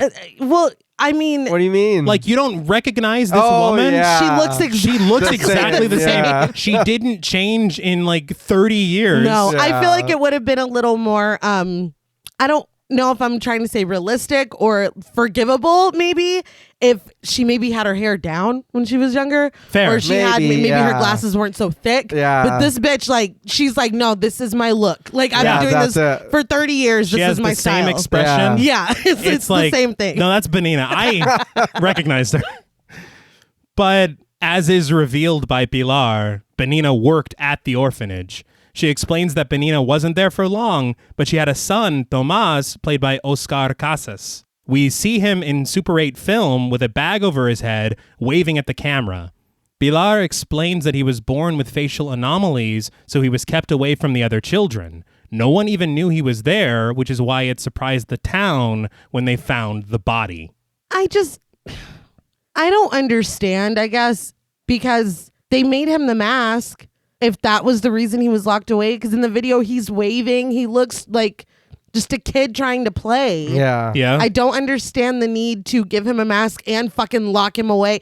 He didn't. I mean, let me be clear. He didn't need a mask to begin with. Fair. Yeah. I just feel like, why are you doing that to him? I know we're supposed to feel sorry for him, but I like really fucking, but like, No, yeah. this is wrong. It's fucked up. And you're telling me there's no record of this kid being born? Yeah. Like, Yeah. I mean, I don't know. A lot of this, I gotta say, it's not adding up, man. I was like, say he's not a monster. No. At all. I was I like, mean, I Jesus. thought maybe like he's really aggressive or he was hurting the other children and so Yeah. they separated them. But no, No. they're just like, oh No. no, his face. It's like, Yeah. what? No, it's messed up. But Tomas apparently disappeared while playing, and his body was found on the nearby beach shortly after Laura was adopted. We see footage of Tomas playing alone on the beach, juxtaposed with the children playing together on the merry-go-round. Pilar explains that one of the children confessed that they played a trick on Tomas in the caves. They took off his mask to see if he'd come out, but rather than show his face to them, he stayed inside and eventually drowned. That Yeah. fucking breaks my heart. Like that That's is like the saddest that's thing the I've ever heard. Saddest thing on the planet. But I thought nobody knew he was there. Well, don't think about it. Don't look too close. No. That's so sad. I would go fucking full Pamela Voorhees. Oh, yeah. Oh yeah. Like, no. Well, I mean, hold on. I'm sorry. But she says that they found his body at low tide. Laura says Tomas was the boy that she saw that day, but Pilar says that nobody remembers seeing him there at the house. Back at home, Laura watches one last Super 8 film, a dark and dingy room where Tomas sits drawing. The music grows tense and frightening as Tomas turns toward the camera without his mask. His face is scarred with several facial anomalies, as they said. Okay, so of course the makeup looks good. That's not It does. what we're here about. But for the amount of sympathy that I have for Tomas, they play this moment like, look at this shit. Yeah, And and that's it's- really wrong. Yeah. It's fucked. It's fucked up. It's sad as hell. He is ashamed by how he was born, that he would rather die than have people see him. Yeah. Yeah. But the filmmakers are like, look at this kid. Yeah. It's like, dude, don't you realize you're undermining exactly Yes. what you just Yeah. set up? You're right. Yeah. Like it as I was watching, it was It's like, no, but fucking look at him. And it's even like dark and dingy. It's like, what filter did she have on that fucking camera? It's like, come on, dude. No, it's shitty. It's too much. They're like, you see why the kids did that, right? Yeah, it's like, no. goddamn, no, we don't. No. You're an asshole. Yeah, that's fucked. Yeah. But sometime later, Laura watches as Carlos sits solemnly at the piano, fighting tears as a metronome clicks and he plays a minor chord. There we go. Yes. Yeah. This is what we were, the little bit of vulnerability. Yeah. Yeah. And honestly, this seems very similar to a few years later in Insidious. I was just Yeah. thinking that. Yeah, and there's some other stuff that feels... What if he started singing her song? I'd be like, that's... Always been looking that way. He just can't be here today. But that night, Laura rolls over in bed as the bedroom door opens. Facing away, we see the sheet lift up and someone lies down next to her. Laura tells Carlos that she doesn't remember what it's like to sleep through the night. She asks him if he remembers that they used to call Simone their 2 little extra kilos, because that's all he weighed. She says the doctor said it wasn't enough, but it was plenty for them. She says Simone made them strong, and they're stronger together. She then apologizes for getting upset, but she says it's been very, very hard. Completely understandable. Yeah. Did anybody else Google how much 2 kilos was? I should have. It's 4 pounds. Oh, About 4 pounds. isn't that what I weighed when I was born? Were you that little? I was I know you were preemie. Dude, tiny that's- little baby. That's not okay. No. The doctor also said that wasn't enough. But this is when she notices light pouring out from underneath their bathroom door, 2 legs standing behind it. She alerts Carlos that someone is in their bathroom, and the light turns off. The doorknob turns, and it's Carlos. Not just the doorknob Yeah, turns. I was gonna say The doorknob turns and it's like, Yeah. Oh, wow. Carlos, why the fuck are you opening the door like that? Yeah. He's trying to That's- be scary. Yeah. Mission accomplished. Yeah, you're doing a bang-up job. That's exactly what I wrote. Why would you come out of the bathroom like that? You don't need to Why- end. yeah. Stop it. I understand if you're doing it slowly because you're trying not to wake her, but these doors Yeah, aren't built for yeah. that. No. Get some Just WD-40. do it quickly. Yeah. But Laura rolls over and finds nobody there. She tells him that somebody was here and the spot is even still warm. He's like, yeah, I just got up. I just gave a whole monologue. Yes. Yeah. Your side of the bed would have been cooled off by now. That's not how temperature works. Yeah. Wouldn't you be like, I felt someone. I thought it was you. Like, I Yeah. feel like Laura doesn't really fight for. No, and how long were you gone? Like, he's Yeah. like, it's probably still warm for me. I just got up to take a shit for 20 minutes. It was like I had a lot of night farts. Things are good. The bed was very warm when I I didn't got want to disturb you. Yeah, the bed was molten when I got up. So now it should be about human body heat. But she says that she's convinced that someone got into the bed and they just stand there looking at each other. He's like, what? Yeah. And this is where I'm like kind of pissed off because this is like the trope of the Yes. haunted house husband Yeah. Yes. where he's just kind of an asshole. Yeah, I was at that point too.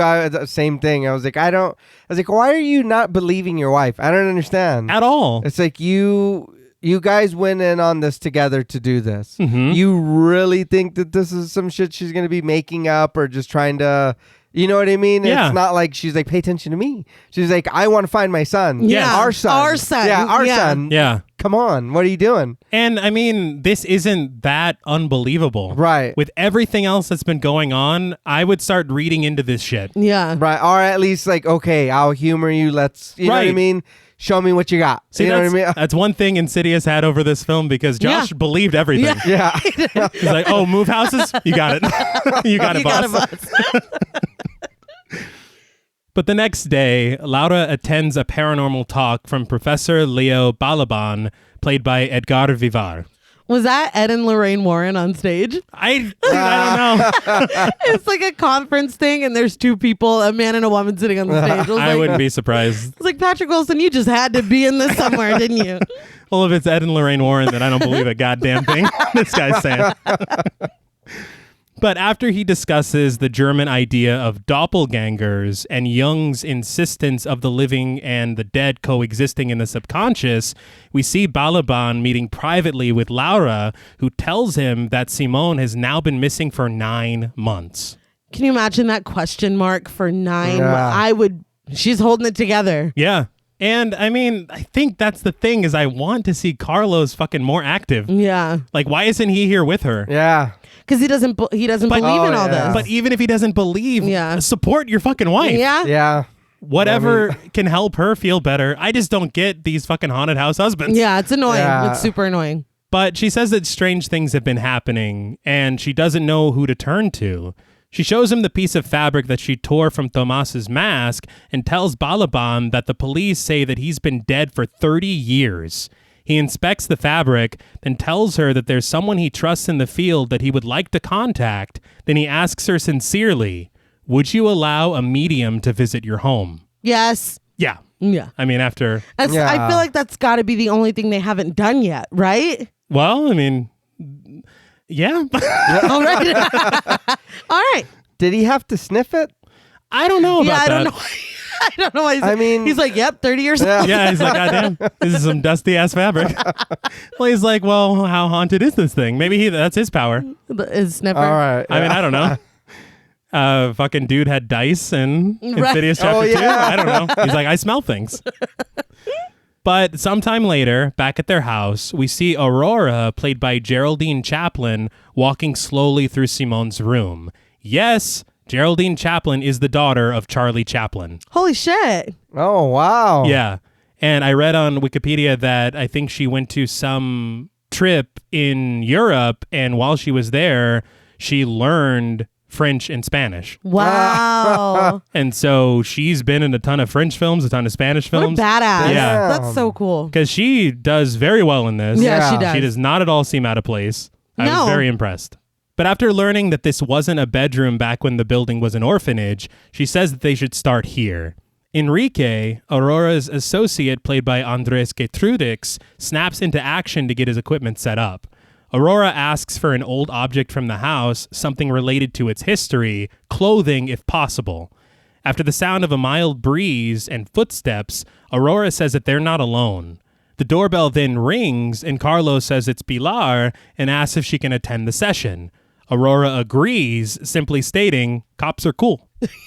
I liked that. But Laura did not look like she knew that Pilar was coming. No, and that is kind of a sticking point for me. Yeah. We'll probably get more into that in a little bit, but nothing was explicitly said here, but just the look on her face was, she didn't look happy about it. Well, he's acting kind of weird. Yeah. You know what I mean? And then plus, why would you do that? Come on, man. You know what I mean? Y'all went with the cops already and did whatever.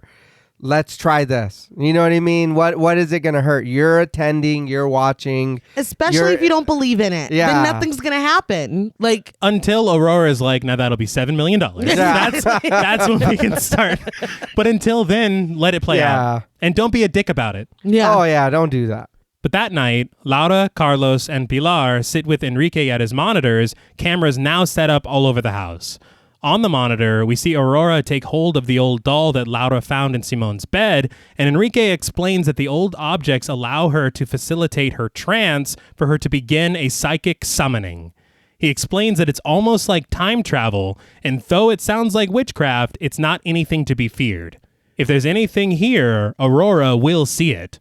Carlos, clearly skeptical, says if there's anything here, he hopes they'll all see it, and then kind of stares Enrique down. Yeah, it's like, okay, pipe down. Like, nobody fucking asked you. Where was his fucking energy? Like, and what he's saying is very fascinating about the parallel perception and past, present, all happening at once. Like, tell me more, Professor. Carlos, shut the fuck up. Like, stop. Wait outside if you're going to be in the water. If you're going to be... I do want to point out that, of course, I mean, just like with Insidious having a lot of poltergeist influences, this feels very poltergeist. Yeah, it does. Yeah. And it feels, I mean, I'm kind of torn because I like this because it's kind of cool, but some of this kind of feels out of place in this film too. A little. But now that you're like mentioning it, I can definitely see. I feel like Lee Winnell and James Wan maybe really like this movie. I think so. Yeah. See, this is, to me, I was like, oh, so this is kind of like Insidious. Yeah, it is. And I honestly didn't catch it until you said that, but now it's like, No, when we watched it, and then I was like, oh, okay. I was like, just a little, I'm like, okay, I can see some influence. It's funny to me because there were always those parallels to me with Insidious and Poltergeist, like I said. Yeah. But then after watching this, I was like, no, there's some stuff that's specific to this. Yeah. Oh, yeah. That they loved. Yeah. But I gotta say, I love seeing when people are influenced by something and make something new and interesting. For sure, yeah. Because they did their own thing, but there is some DNA here that cannot be denied. But Balaban starts a flickering light in Aurora's room and then joins the others at the monitors, communicating with Aurora through an earpiece. He talks her into a state of hypnosis, enveloping her in darkness, then telling her to imagine it disappearing. He then counts her down from 10, and after that, she can go wherever she wants to go and see anyone hiding in the house. He says, you're now in the further.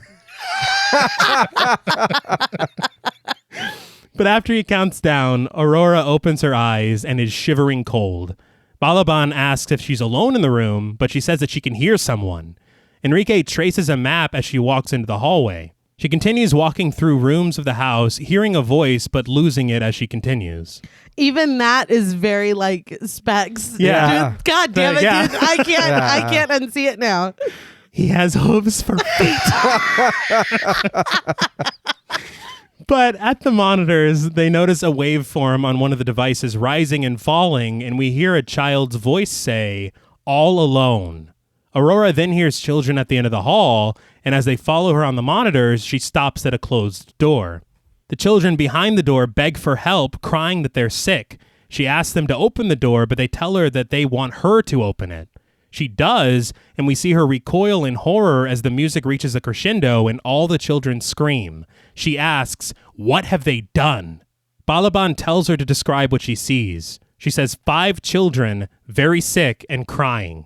Like, tell us something we don't know. What was going on? I mean, I don't, well. Now we find out later. But goddamn. And I'm sorry, I feel bad. I understand Aurora is a psychic and everything, and there's no way they could have warned her, but this is a lot. No, yeah. to This take poor on woman. for an You want to evening. come check out this house? Yeah, sure. At least dude was keeping track of her True. with the map. Yeah. And Yeah. I was Yeah. like, okay. Like if we need to rescue her. Yeah. But Aurora asks the children what happened to them, and they say someone's going to kill them. She then asks, who could have poisoned you? Laura asks if Simone is with them, and when Aurora asks the children, shit goes haywire, and all the screens give way to static. Balaban's like, let's pull her out. That's it. Yeah. What? What? Fuck. Fuck? Yeah. Too much. That's so sad. Like, It it's is. so scary and so Oh, sad. yeah. But he begins to guide Aurora out of the psychic summoning trance. He counts down from 10, and as he does, all the screens come back online, and we find Aurora seated in the chair that she started in, which I thought was very cool. I was Yeah. like, holy shit. Yeah, somehow she guided her way. Like, Yeah. That's a Yeah. lot. But now, all gathered in the living room, Aurora explains that she was in this house, but everything was much older. The light from the lighthouse beamed in through the windows, but she says while it was too dark to recognize anyone, the children were there. Carlos is over it, telling her that she's talking about ghosts. Balaban is like, we all saw it, bro. Like, Right. what That's the fuck? That's my thing. Yeah. Why are you acting like you didn't hear all that scary shit? I don't know. It was like we were all sitting there together. Yeah. Did you check out? And I think what... It's like, this is too much. Yeah, it was too much for him. I'm going offline. And what makes it more scary logging was out. that it wasn't even like a demon's like, oh, I'm coming for you or whatever. No. You know what I mean? There were fucking children in distress. Yes. And it was like, how do we help them? What are we doing? And the way But- Aurora was reacting to it. yeah. But Aurora explains that when something terrible happens in a location, it leaves a trace. And this house shines. But she calls it a knot between two timelines, like an echo repeating over and over, waiting to be heard. A scar that begs for a caress to relieve it. She lifts her sleeve, revealing several scars, and tells Laura, we who are close to death are more receptive to those messages. Doesn't she describe it as it leaving a mark, like a pinch? Yeah. But then she like pinches Laura. Yeah. I'm like, I think she already knew what a pinch was. She's like, it leaves the mark like a punch in the face. It's like, you don't Fucking I bust feel my like that teeth. I feel like that wasn't like super necessary. No, it's not. But so is the implication here that since Simone is sick, that he was more susceptible? I Or think so. more- Right. And also, did like Laura try to kill herself? I don't know, and I also don't know if Aurora is saying that she's also close to death. That line was a little... Her like revealing their wrists and their arms. That felt like that was what was implied. Right. I'm But gonna we be- never talk about it before or after. After. So I don't know. Yeah. And I'm going to be 100% honest. The Orphanage was only available on Amazon Prime in standard definition. Yeah, it didn't look great. It didn't look great. There's a chance that we missed a lot of shit. We did not watch this film. No, yeah, we just skipped it. No, but I mean, there could have been even markings that I didn't even notice. Right. Yeah. It looked like marks on their arms. Yeah. I couldn't tell. You're the one that wears glasses. Doesn't matter. So I'm going to take your word for it. But Laura asks if Simone could see the children because, and that's when Carlos is like, I said that's enough. Yeah. But so that's what she's saying, right? Pretty Yes, much. Yeah. absolutely. But he tells everyone to get their things and leave. Pilar even calls them a sideshow trick. I don't remember asking you a Yeah. goddamn thing. Oh, no. Yeah. Pipe the fuck that down. got, that got me heated. I Oh was yeah. like, Oh no. It's like you're oh, I'm sorry. I didn't realize you were their grandmother and shit. It's like, what the fuck are you doing here? Laura's like, they don't even want money. And Pilar says, not yet. Bitch, that's what I'm saying though. Yeah. They're or what you said. They're not even asking for No. money. Yeah. When they do, we can have this conversation. It was the same exact Yeah. thing in Insidious. Yeah. They hadn't even asked for money. They're like, we just need to try something a little unorthodox. Yeah. Yeah. And Josh is like, that's it. It's like, what the fuck? Let them talk. But Laura tells her that the police have been slacking and haven't found shit. So should she just sit and wait or listen to what Aurora has to say? She asks Pilar how many cases similar to this one that she's had in this town before telling her to get another distraction because she didn't invite her here. Oop. I was like, Yeah. yes, Oh. bitch. I was very happy about this. But it's funny to me because we don't really see Pilar leave. Like, she's just gone. She's the meme where the dude throws up the peace sign and Yeah, disappears. just completely vaporizes. Because the next thing we see is the group of psychics and researchers all packed up in their van ready to leave. But we see Laura rush to the window asking Aurora what she should do. Aurora tells Laura that she's a good mother and that her pain will guide her and give her strength, but only she knows how far she's willing to go. She says seeing is not believing. It's the other way around. Believe and you will see. Such a good line. Yes. That's the type of shit, though, that scared me when I was a kid. Yeah. Because if I watched a movie and it was like, oh, this, maybe he lives next door to you type of shit or whatever, in my mind, I'm like, I was safe because I didn't know about it. Yes. Yeah. Now that I know about it, it's going to come get my ass. Now I'm fucked. Yeah. Thanks a lot, movie. But I told you, I always said that whenever I have kids, the way I'm going to calm them down is by telling them, look, just because you've seen Michael Myers' greatest hits, like he wasn't waiting for you to find that out. He's like, oh, it's on. Now he'll be really scared. It's like, no, he wasn't sitting there and wait. Yeah.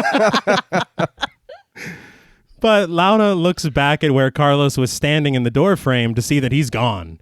She heads inside to find him taking down the newspaper clippings in his office. He tells her they can't stay here anymore. They should go somewhere else for a little while. Laura says that she can't because she heard the children and she needs to stay. Yeah, especially after Aurora made contact. There's no fucking way. Yeah. There's no way. If nothing happened tonight, we can talk. Yeah, there's no way. But Like, after well, what why are you taking that shit down? We didn't find him. Yeah, what the... See, again, this All is what I'm- drama. Like, Yeah. stop I'm your getting shit, really mad. He's dude. like, you yelled at Pilar.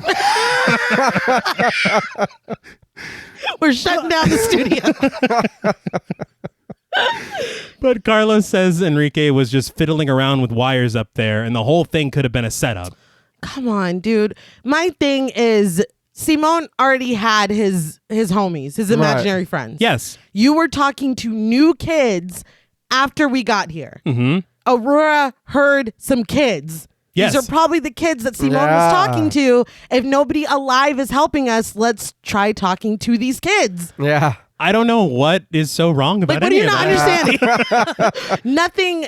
We're not going to lose anything from this. Right. No. You can only gain finding him. And they haven't asked for money yet. No.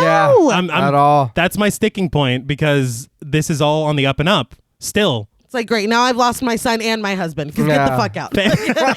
I'm not doing this. And Pilar, whoever the hell, Yeah, no. Go fucking stay with that bitch. in the water. Do night farts in her bed. But she says that he sounds like Pilar, and he says that Pilar is trying to protect them from things like tonight, things fucking up their lives even more. Pilar doesn't even know us. Yeah. No. The way she's sidled up in the hospital. Yeah. Like, she doesn't care. What's her caseload, man? When Yeah, it case. But he said that they had no interest in finding Simone, only contacting the dead. He says if Simone is alive, then they can't help them at all. And if he is dead, then they can't recover him either. But you would know. Yeah. If that's his logic, if they only want to talk to the dead people. Okay, those dead people might know something. Yeah. Wouldn't you rather, it's horrible, but wouldn't you rather know? Yeah. Then continue with this Yes. confusing. Yeah. I can't with Carlos. Like, he had me in the first half. I'm not gonna. But as the film goes on, he just fucking pisses me off. The piano was captivating. Yeah. And then, Yeah, That was it. Yeah. and now he's a dick. But he says, I'm neither willing nor able to keep taking this shit, which is literally my mantra when I wake up and remember who I am. But he asks her again to leave, but she just cries and tells him that he can't ask her to give up. He tells her that many couples lose children and pull through, but she says that she just wants to be with Simone. She can't stop him from leaving, but she just wants to be with Simone. He holds her as she continues to cry.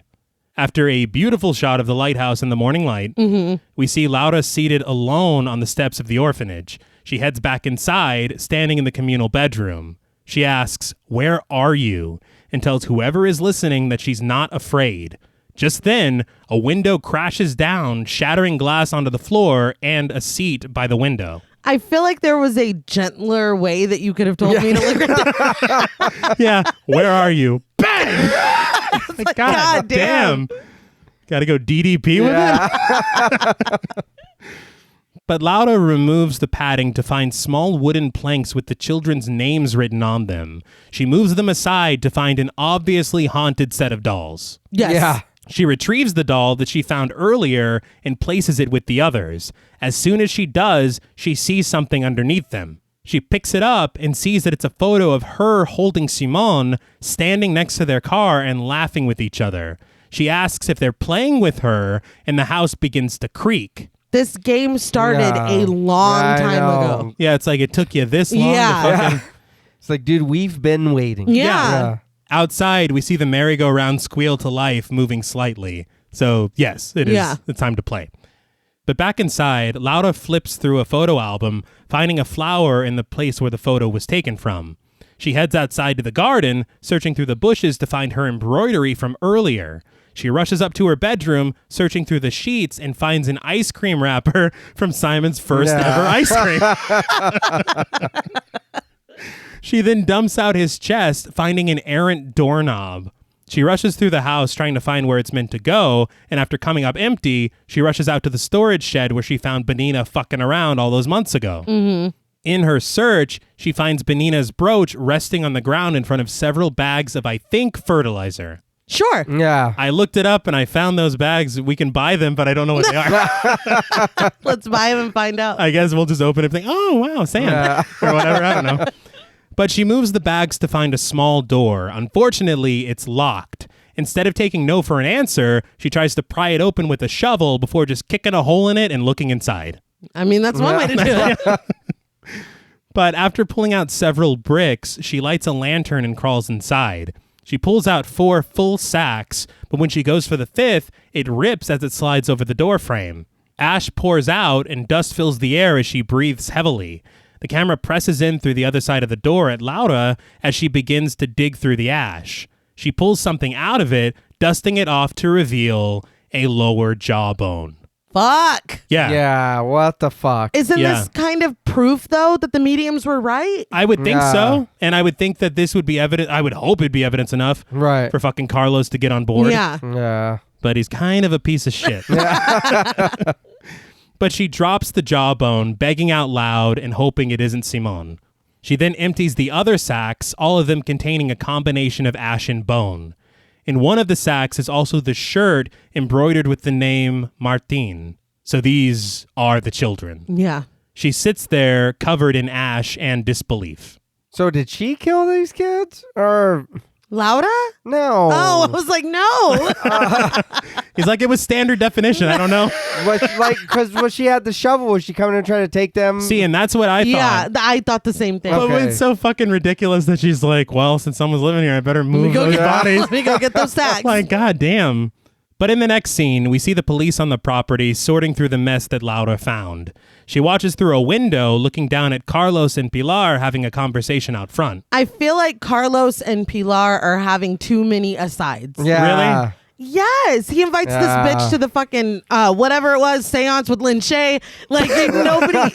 Well, This is a conversation that she was not privy to. Now she's in the house after being fucking traumatized by these sacks of children ashes, and now you're trying to fucking have a little aside on the side of the house. well, he needs to have an aside because Nah. this is her case. No. He has to find out what's going on. No, your priority is Simone, and you haven't done a fucking thing. Well, we all agree on that. Yeah. No. I'm not telling this bitch anything, and you're not either. Wait, so now you're not cooperating with the police? No. So now you're a suspect. You I don't care. don't care. I think you will care. I didn't appreciate it, and I didn't know if this was just evidence that they're not on the same page or maybe something else is going on. I'm not saying that this is a lemon square situation. I'm just saying that I don't fucking like it. Yeah. It was a little weird. I never saw a pastry change hands. So the jury's out here. Not that we saw. No. Well, maybe it was a deleted scene. But we then see Laura watching a Super 8 film of the children from the orphanage, and they're sat at a table enjoying a blackberry pastry together. She sits on her bed with her knees at her chest as Carlos walks in. Carlos brings her a tray of food, and when asked, confirms that there were 5 bodies. Laura says that they were all her friends. She then says that Benina killed them, and that's why they found her in the shed. She was trying to retrieve the bodies. I was like, so she did go Pamela Voorhees. Yeah, she did. Spoiler alert. You called it. Yeah, shit. Hey, Nay in the past. Yeah. Spoiler alert. Chill. Yeah. But Laura says that she's figured it all out. Their game killed Tomas, and now they're playing with her and Simone.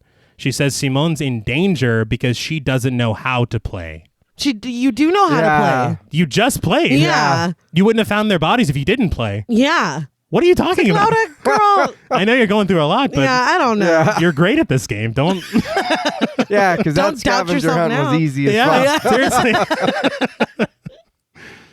But this is when Carlos flat out tells her that she's making it up. I'm sorry. I had to set my pen down. Carlos, you are on the fucking thinnest of ice. Like Yes. you're on water. Like Yes. are you fucking kidding? I don't understand. You know what? I'm gonna say it. I've seen. I don't care that I you don't care that he broke his leg. No, I'm gonna say that of all the haunted house dads, I think he's becoming my least favorite. I mean, Because he has not been there at No. all in any way. He gave her the necklace, which was very nice. Right. But then maybe the necklace was like kryptonite and it was keeping him from being an asshole. he's like, I'm unleashed. Yes, I'm exactly. untethered. My thing is like, how can you sat there and heard those kids? Yes. Even if you didn't see anything, you heard what was going on. Yes. That lady was not making those voices. No.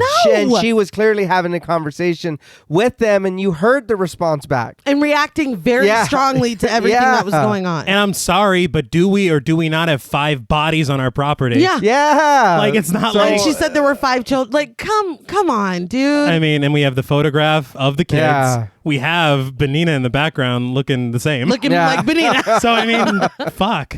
But she asks who left the clues for her this afternoon then, and Carlos just says that Simone made it all up for attention. Instead of answering her question directly, he tells her that he's packed and he doesn't want them staying here anymore. He won't live here, and he's not going to let her stay here alone. Laura refuses, saying that she has too many memories here. She says that she has to say goodbye and asks for 2 days alone. She begs him even.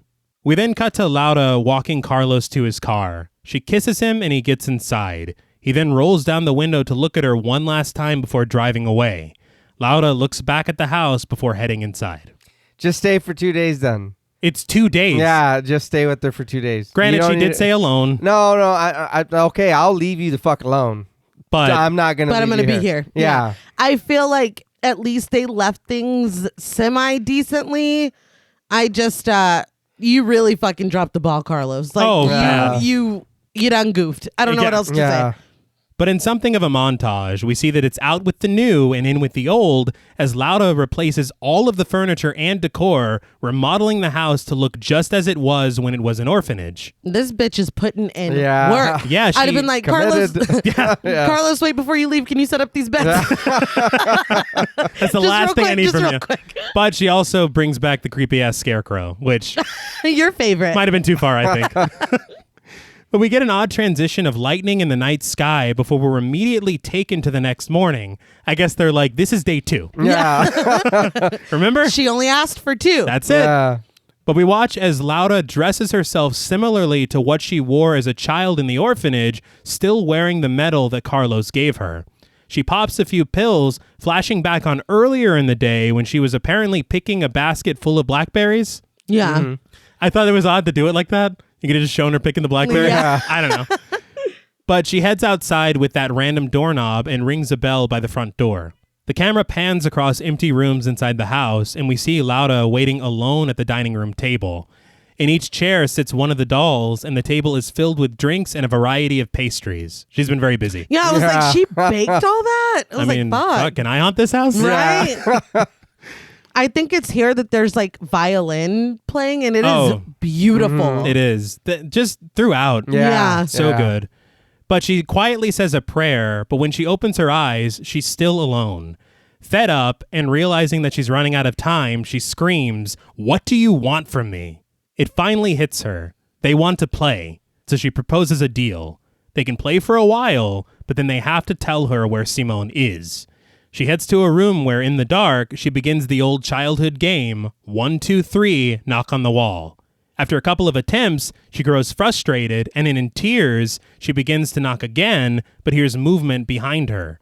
In an incredible back-and-forth shot, she continues playing as the spirits of the dead children slowly join her in the room. This is brilliant mirroring of the beginning of the film. Yes. And I'm sure I wouldn't be consciously thinking of it at that moment, but I remodeled this whole fucking house. Yeah. I made you blackberry pastries. I set up tea. I'm trying to get sugar out of some fucking antique hard ass sugar. All I had to do. Yeah, where was that sugar? I don't know. Was that also buried in the thing? From back in the day. All I had to do was play the knock on the wall game. It's sad. It's so sad. Do you want to? And I would also be frustrated. Another thing that I was thinking of that is kind of interesting that is never brought up, but if Laura wasn't adopted, she would have been killed along with these kids. Yeah, you're right. But nobody ever says that. Yeah. And that's terrifying. Yeah. But after a few more rounds of the game, a child tags her and she chases after them. A little girl peeks her head out from around the corner and Laura stops her, telling her that she's not going to hurt her. She just wants to know where Simone is. The girl disappears around the corner, and when Laura joins her, she finds that little side door over by the stairs wide open. The pieces of scaffolding are still there, along with other random objects, and she heads inside, and immediately the door slams behind her. She steps out to see who did it, but there's no one there, so she heads back inside, and the door closes again, and before it can creak close, it just slams very loudly. Yeah. I jumped. Yes. Laura turns on an overhead light and begins knocking on the walls until one of the knocks sounds a bit hollow. She moves the scaffolding out of the way and finds a tear in the wallpaper as well as a hole. She forces the doorknob into the hole and turns it to open a secret door. Behind the door is an incredibly dusty staircase, so she heads down into the darkness and turns on a light that flickers to life. Downstairs, she finds Tomas's table from the Super 8 film, the walls covered in his drawings. The drawings tugged at my heart. Really? He had to be so lonely. Makes me, and the way that Simone was his little house. It's no, that's not his little house. No. It makes me so sad. This whole part is very, it only gets more. Yeah. I know. But then also I'm because the whole thing with the little room and them slamming the door on her and everything, it's scary in the moment, but it's they're no, go down there. Yeah. It's a lot. But she looks at a photo of Tomas and Benina, but stops when she hears a creaking noise behind her. She walks over to a wall, pulling away at a curtain to reveal a small bed and a child covered by a blanket. She asks, "Simone?" And the child turns around to reveal Simone himself. She found him. Yeah. She cradles him, asking if he's okay and remarking that he's cold.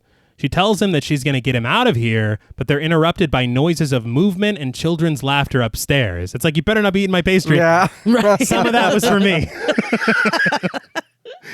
But Simone turns back to Laura and asks her to stay and play with him. Laura tells him that they can't stay to play. She wraps him in his blanket and tells him to imagine it's just the two of them here. She says, think only about that. Think about Daddy. Think about next Christmas and all the things we'll do together. She tells him to close his eyes and think about what he'll be when he grows up and all the things he'll do and all the friends he'll make. The camera spins around them as she tells him to believe that Tomas and the other children aren't real, that it's all a fantasy like a nightmare. She says when he opens his eyes to make them go away. She closes her eyes too, and she opens them to silence, still cradling the blanket. She feels for Simone, but the blanket just drops to the ground empty. She then looks around, noticing bits of the wall are busted open and a part of the railing on the staircase is broken. She looks over, coughing at the stench, noticing the body of a child wearing Tomas's mask. Laura flashes back to when Simone asked to show her Tomas's little house. As she advances on the body, she remembers when she searched the side door by the stairs months ago, when the scaffolding fell out and she propped it back inside, unintentionally blocking the secret door to this underground room. She remembers hearing noises coming from the room and imagines Simone crashing through the railing of the staircase and falling into the position where the child's body is now. She kneels down, removing the mask to reveal Simone dead. My gut literally dropped. I could not have been more shocked. The fact that all this supernatural shit is actually happening in this house. Yeah. But his death was just a terrible, terrible accident. Yeah. Has nothing to do. Oh my God. Ugh. It kills me. But her screams of horror and pain echo throughout the house. And there are very few films that make my jaw drop. Yeah. My jaw fucking dropped. Yeah. Because I think, you want to know something, honestly, is I think that this film, probably better than most, does a really good job of showing you things that you don't think matter. Right. Only for them to be dead That giveaways. they do, yeah. Of like these massive things. Like her putting the stuff back in the, Exactly. You're like, oh, so she just put that back. But no, everything means something. Well, because and in some films you're like, okay, well that's gonna come into play later. Yeah. But there's so much shit going on at that moment when she does that you're not you're like, what the fuck? Okay, whatever. Where is he? You know what I mean? Yeah. I And think it was so frantic. exactly. Yeah. And the fact that they gave him back. Yeah. And then we find out what actually it's too much. It is entirely too much. I'm gonna put this down as too much. Yes. for put me down for that. Yes, too much. But later that night, Laura carries Simone's body upstairs into the communal bedroom. She says she found him and that it isn't fair. She sits by the window and swallows handfuls of pills, choking them down and clutching the metal around her neck until the chain breaks and she slumps over motionless.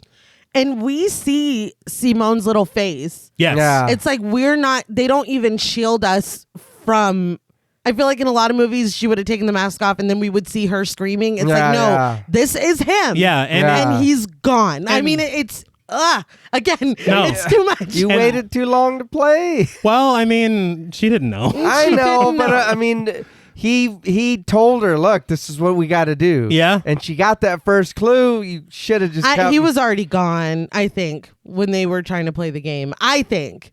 Well, I'm trying to think of, because so does that mean that Simone is the one that slammed her hand in the door? See, I don't know, because like I said, I've watched this 3 times now. Because he's wearing... And I don't...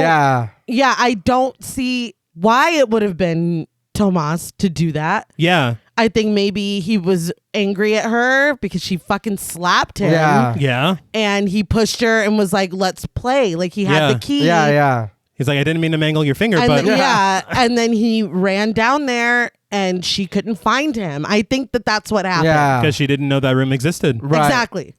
But the camera moves through the house, finding Laura again in the room as she raises her head and opens her eyes. The house creaks around her as she makes her wish. She wants Simone back. As soon as she says it, the light from the lighthouse beams into the room, cycling around, fully operational. And you know what that means. Yeah. But it's like she won the game. Yeah. So and he told her, if you win the game, you get your wish. But she looks at the lighthouse surprised, then looks down to see herself as a child looking up at her before running across the lawn. She sets Simone down, and we watch as life returns to him.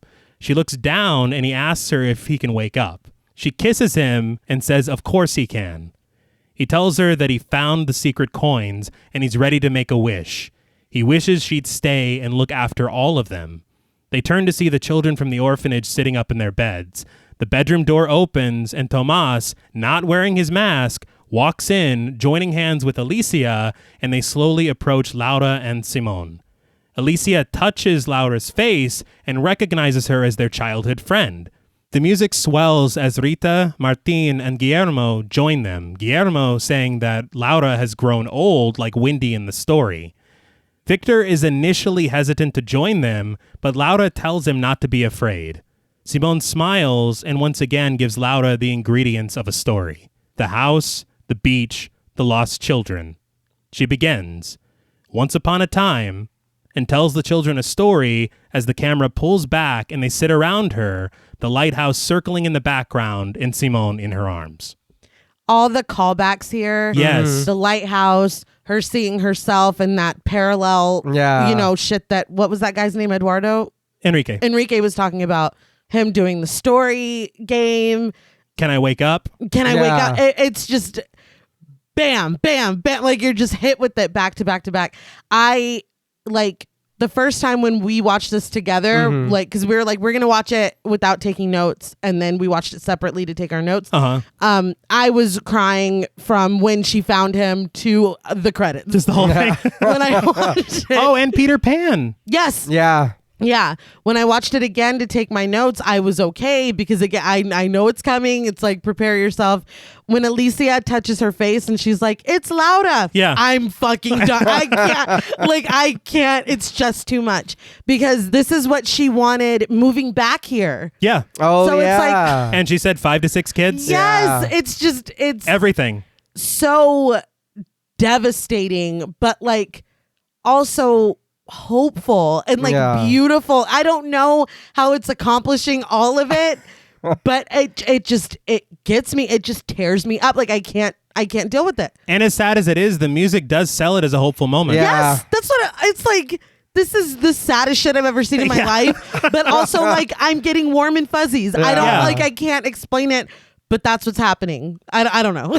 It's very powerful. Yeah. As a sequence, I got goosebumps and almost teared up reading my shitty version of it. I'm like my shitty version. I'm like trying to hold it together right now. No, and the fact that they missed her. Yeah. Because even at the beginning they were good friends. It's They just were. the only thing that taints it even a little bit for me is the fact that we're supposed to believe that these children bullied Tomas to death, basically. And that's really and so not good. I'm just not gonna think about that part. I'm just gonna like pretend that maybe it was just an accident and Benigna kind of filled in the gaps herself. Like it's a misunderstanding. Yeah. There's been a lot of accidents in this film. I think that we can attribute that to an accident too. Right. Because these children are lovely. Yeah, maybe. And he's there she needed hanging someone to out blame. with them. Yeah, with this mask but off. Yeah, so I just Benigna was wrong. I don't think we can all case closed. no, you're like, is there some way we could blame this on Pilar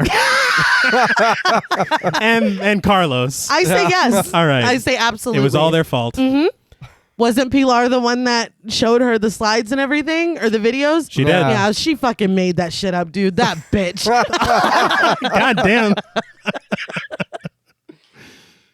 But sometime later, Carlos arrives back on the property and we see a memorial gravestone for Laura, Simone, and the children from the orphanage. Carlos sets 2 red roses down on it and heads inside the house and into the communal room, which is now empty. On his way out, he notices the medal he lent to Laura sticking out from one of the floorboards. He kneels down to pick it up, and the door to the room opens slowly. Carlos looks up at it and in a close-up shot, smiles. We fade to black, and the credits roll. So, what did you guys think of The Orphanage? I really enjoyed this movie. I like I said, I remembered it. Yeah. And I was like, this is good. You know what I mean? I really, really liked this movie.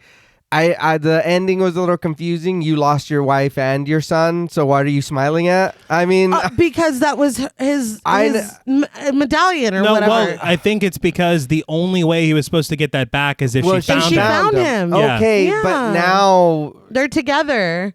And you're not. Yeah. I mean, it's very sad. My family's gone. Like I said, thanks for the necklace. I mean, it was yours. Yeah. Devastating. Right. He's like, now this is a loan. Like, devastating, but also hopeful. Yeah, both. Gotta balance it out. I guess, but I mean, it is a really good movie, and I would suggest anyone to watch this movie. Very, very good movie. Absolutely. For sure. I totally agree. My only thing is I feel like that image of Laura with the children is so haunting, no pun intended, and beautiful. I almost wish that's where we went out. I understand why it's necessary to see Carlos again, because if we didn't, I'd be like, oh, what if I happened to Carlos? I mean, I'm not complaining either way, but I kind of wish that would have been the last thing that we saw. But I do understand why it's important for him to have that closure, to know, oh, she's giving this back to me because she found him and they're together now. But again, he doesn't know, like, he doesn't understand what happened. You know what I mean? No. I don't know. Yeah. I kind of feel like fuck Carlos. Like you don't get to have the last scene. Whatever. No, yeah. It's me being petty. I love that shot of them with the lighthouse. Yeah.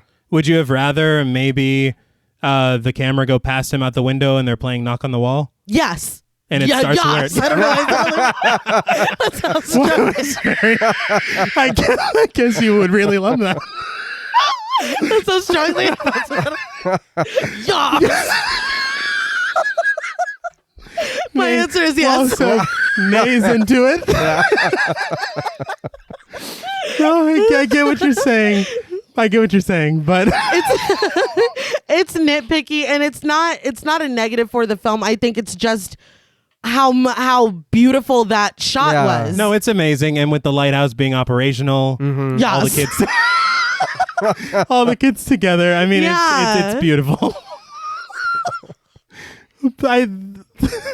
I think this is a very beautiful film. That's the word to describe it. Definitely. Oh yeah. It is very dark, but like you're saying, it's oddly uplifting in a way. Mm-hmm. I'm like, how are you doing both? Like, I'm fucking sobbing, but it's like from sadness and from beauty at the same time. Yeah. But yeah, no, it's profoundly sad. Mm-hmm. It's beautiful. It's strangely hopeful. There are parts that are actually scary. Yeah. Like, I feel like there's some spottiness in the story itself where I can't say that it's a perfect 10 for me, but it's phenomenal. I think it's great. I couldn't agree more. I definitely have to go with JP saying that this is one to be experienced. Oh yes. You know, just so you can kind of get the gut punch of it better. After we've ruined it. Exactly. Yeah. I think for me, I mean, it's like I put it in my mind that they're on another plane. They're not gone. Yeah. No. You know, and so for them to be there at the house, everything's still, you know, wrapped up in a neat little package. That's why I feel like it was so important for them to talk about that parallel perception. Yes. Mm-hmm. Because these are all happening simultaneously. It's all happening right now. Uh-huh. So it's like, is she taking care of herself as a child? Well, she ran away. Okay. Yeah. There can only be one. Yeah. She's like, I'm going to go to a different plane. But I guess we can head into ratings then. For me, on the positive side, the story, the performances, the way that the scares are handled, the music, Yeah. the cinematography, man, that camera never stops moving. Yeah. It floats a lot. And I feel like the ending is perfect because they laid the groundwork for everything we see. Right. Yeah. And every single thing has meaning, these little parallels and allusions to Peter Pan. Yeah. The little conversations that don't really, you know, are just seemingly there. Yeah. Mm-hmm. The creation, the whose line is it anyway stories. Yeah. Like everything just matters, and it is written so well that you see all these pieces come together. And there's not one point at the beginning where I'm like, oh, I know what happened. Yeah. Yeah. I can guess the ending. Oh, hell no. Yeah, not at all. If you say that, then you're lying. Yeah. I never in a million years would have guessed that. But on the negative side, I gotta say some stuff is awesome, but feels very out of place to me. Yeah. Like, I love the little poltergeist situation they got going Yeah. on, but I don't know how well it fits in with this film. Right. I think it fits more than Benina's jaw. Fucking Mary Shaw over here. Yeah. Like, that was a lot. Yeah. And as cool as it was to see, does it really fit the orphanage? Yeah. It's jarring. Yeah. It's jarring. Yeah, there you go. Well played. Well played. But I mean, outside of that, I can't really think of any other negatives. I guess maybe some of the characterization would have loved to see more Carlos actually giving a shit. Yeah. You know, you get that scene of him at the piano playing Looking West and everything, but you don't really get as much as Laura, Right. who is suffering through this whole thing. Yeah. Yes. And Pilar, she lives. Fuck her. I'm sorry. All right. Sorry for bringing her up again. But for me, out of 10 supernaturally stolen treasures, I am going to give The Orphanage 9 supernaturally stolen treasures out of 10. It is, outside of those things, it's borderline perfect. Yeah. And so that's why it bothers me that some of that stuff is going on. Right. Right. Because I'm like, damn, you were... So close. Yeah. Yeah. And with that ending, man, that's brutal. Ugh. And again, we've said it a lot, quite the gut punch. Yeah. Yes. But I will now open the floor to you. There's not really much for me to complain about, like you said. The only thing I will say, again, it's not really my type of, you know what I mean, horror, but it doesn't matter. This movie's great. You know what I mean? I would definitely recommend this movie to anybody. You know what I mean? Subtitles, don't use it as an excuse. No. Yes, Don't, as we always say. Yeah. Yeah, read it. You know what I mean? And I don't want to be the jerk and be like, well, read faster. You know what I mean? But please, this movie, this movie it is gets worth. easier the more you practice. Yeah. And that's one thing that I didn't mean to mention is that ever since the initial success of this film, they had talked about making a remake in America. Right. Written by the same writer and with Guillermo del Toro on producing, but it never happened. It didn't. Well, you don't to. need. Yeah, you don't need to. No, you don't. Yeah. And it's funny to me because they keep going through all these directors and everything, and I think that they might have landed on one a couple years ago, so it might still happen. But this is like 15 years ago. Yeah. You know, like this is well enough alone. Yeah. You know? 2007 was 15 years ago. Yeah, I hate it too, man. That's when I graduated. That kind of made my stomach hurt. Oh, I'm When you sorry. said that. I'm old. But like you said, T, there's too much good for me to even try to say anything bad. Yeah, there's a couple of things that are, you know what I mean? Yeah. Nitpicky, but for the most part, I mean, I really enjoy the movie. You know what I mean? Like I said, I'm more of the slasher type, Yeah. but this is No way. Yeah, but this is good. You know what I mean? It is very, very good. Mm-hmm. So on a scale from 1 to 10, supernaturally stolen treasures, I'm going to give The Orphanage an 8.5 out of 10. I really, really do like this movie. It is a, like we've said, a gut punch. Yeah. Yes. So it is with caution. Absolutely. You know what I mean? To go into this movie. But it also is a must watch. Mm-hmm. Yeah. No, I would definitely. I can see how this movie would be very triggering for Yeah. a lot of people, but I feel like they don't. It's not like exploitative. Right. It's just a really sad and somehow Tragic story. beautiful and very tragic story. Yeah. But yeah, I would like y'all said, it's an experience. Yeah. And I was gonna say it sticks with you, but I did say that I blocked out the ending when I was but the feeling stuck with me. I've been trying to get this one on the docket for a minute.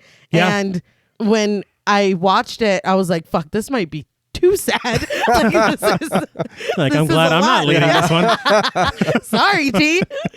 But yeah, I mean, it's nitpicky shit, like we had said before. I mean, not all nitpicky, because there is some of the narrative that doesn't super gel completely. No. And also one thing I forgot to mention, I'm sorry for interrupting, No. is the grainy footage of Tomas. Yeah. Yeah. What was that? It was disrespectful. I don't know what other word I can use to describe it. But It was mean. it was Yeah. mean. It was definitely mean. But no, the movie is fantastic. I don't think I can provide any more insight than what we've already said. So I'm going to say that on a scale from 1 to 10 supernaturally stolen treasures, I also gave The Orphanage a 9. Like I said, it's not perfect because there are a couple things where it's like, no, wait, what? Yeah. But it's fucking fantastic. It's really, really great. And even though we did ruin it, I would advise you to watch it if you haven't already. Well, that's all from us at Pod Mortem. What would you rate The Orphanage, and what should we watch next? Let us know on Twitter at the Pod Mortem. Don't forget to follow us on Instagram and like us on Facebook. Be sure to follow each of us on Twitter at TravisMWH, at Blood and Smoke, and at RealStreeter84. Please consider pledging to our Patreon, and stay tuned until after the music for a special thank you to our Wendigo Getter patrons. And remember, though you may feel lost at sea, there is always a light to guide you back home. Until next time.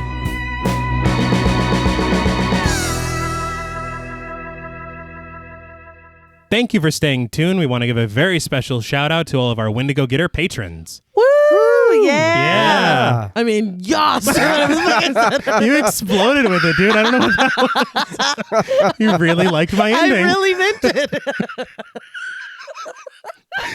Special thank you to Chris Ontiveros, Kristen Lofton, Megan Martinez, Kimberly Bass, Melanie Van Houston, Sophie Hodson, Anthony Jerome M., Jordan Nash, Kent Morton, Guy 54, Lala Tamez, Travis and Nisa Hunter, Miguel Myers, ATX, Mandy, Jennifer Perez, Pierre Lombard, Allison O'Neill, Carissa, TJ Bronson, Gabrielle Trevino, Spooky Mom, Andy Teague, Applin Ontiveros, Karima Rhodes, Antonio Huerta, Kimberly Kleindienst, Will Brown, Linda, Sydney Smith, Osvaldo Soto, Jonathan Booth, Bobby Holmes, Donna Eason, JD Rizak, Molly Gerhardt, Armand Spasto, Aaron Aguirre, Eggy, William Barry, Brittany Ramatar, Charity Oxner, Amanda Six, Mandy Rainwater, Garrett Rogers, Jordan Roberts, Danielle Peralta, Dylan, Melissa Sierra, Holly Bryan, Alex Schultz, Jordan Blevins, Michelle Moore, Liz Heath, Spencer Montalvo, Pancake the Panda, John Ramos, Michael Newting, Alexius Roberts, Dan Laveau, Itzy M., Gary Horton, and Amanda Alif. Yes. Yeah. Thank you all so much. Thank you, Yes, thank you. We truly appreciate you all, and we have to say, even if we found our stolen treasure, we could not possibly wish for a better group of people. Aww. I had to go sincere. Because 'cause you guys are perfect. yeah, Yeah. they're the best. They're like the gold coins. Yeah. Or the first candy bar wrapper. Unforgettable. Unforgettable. Until next time.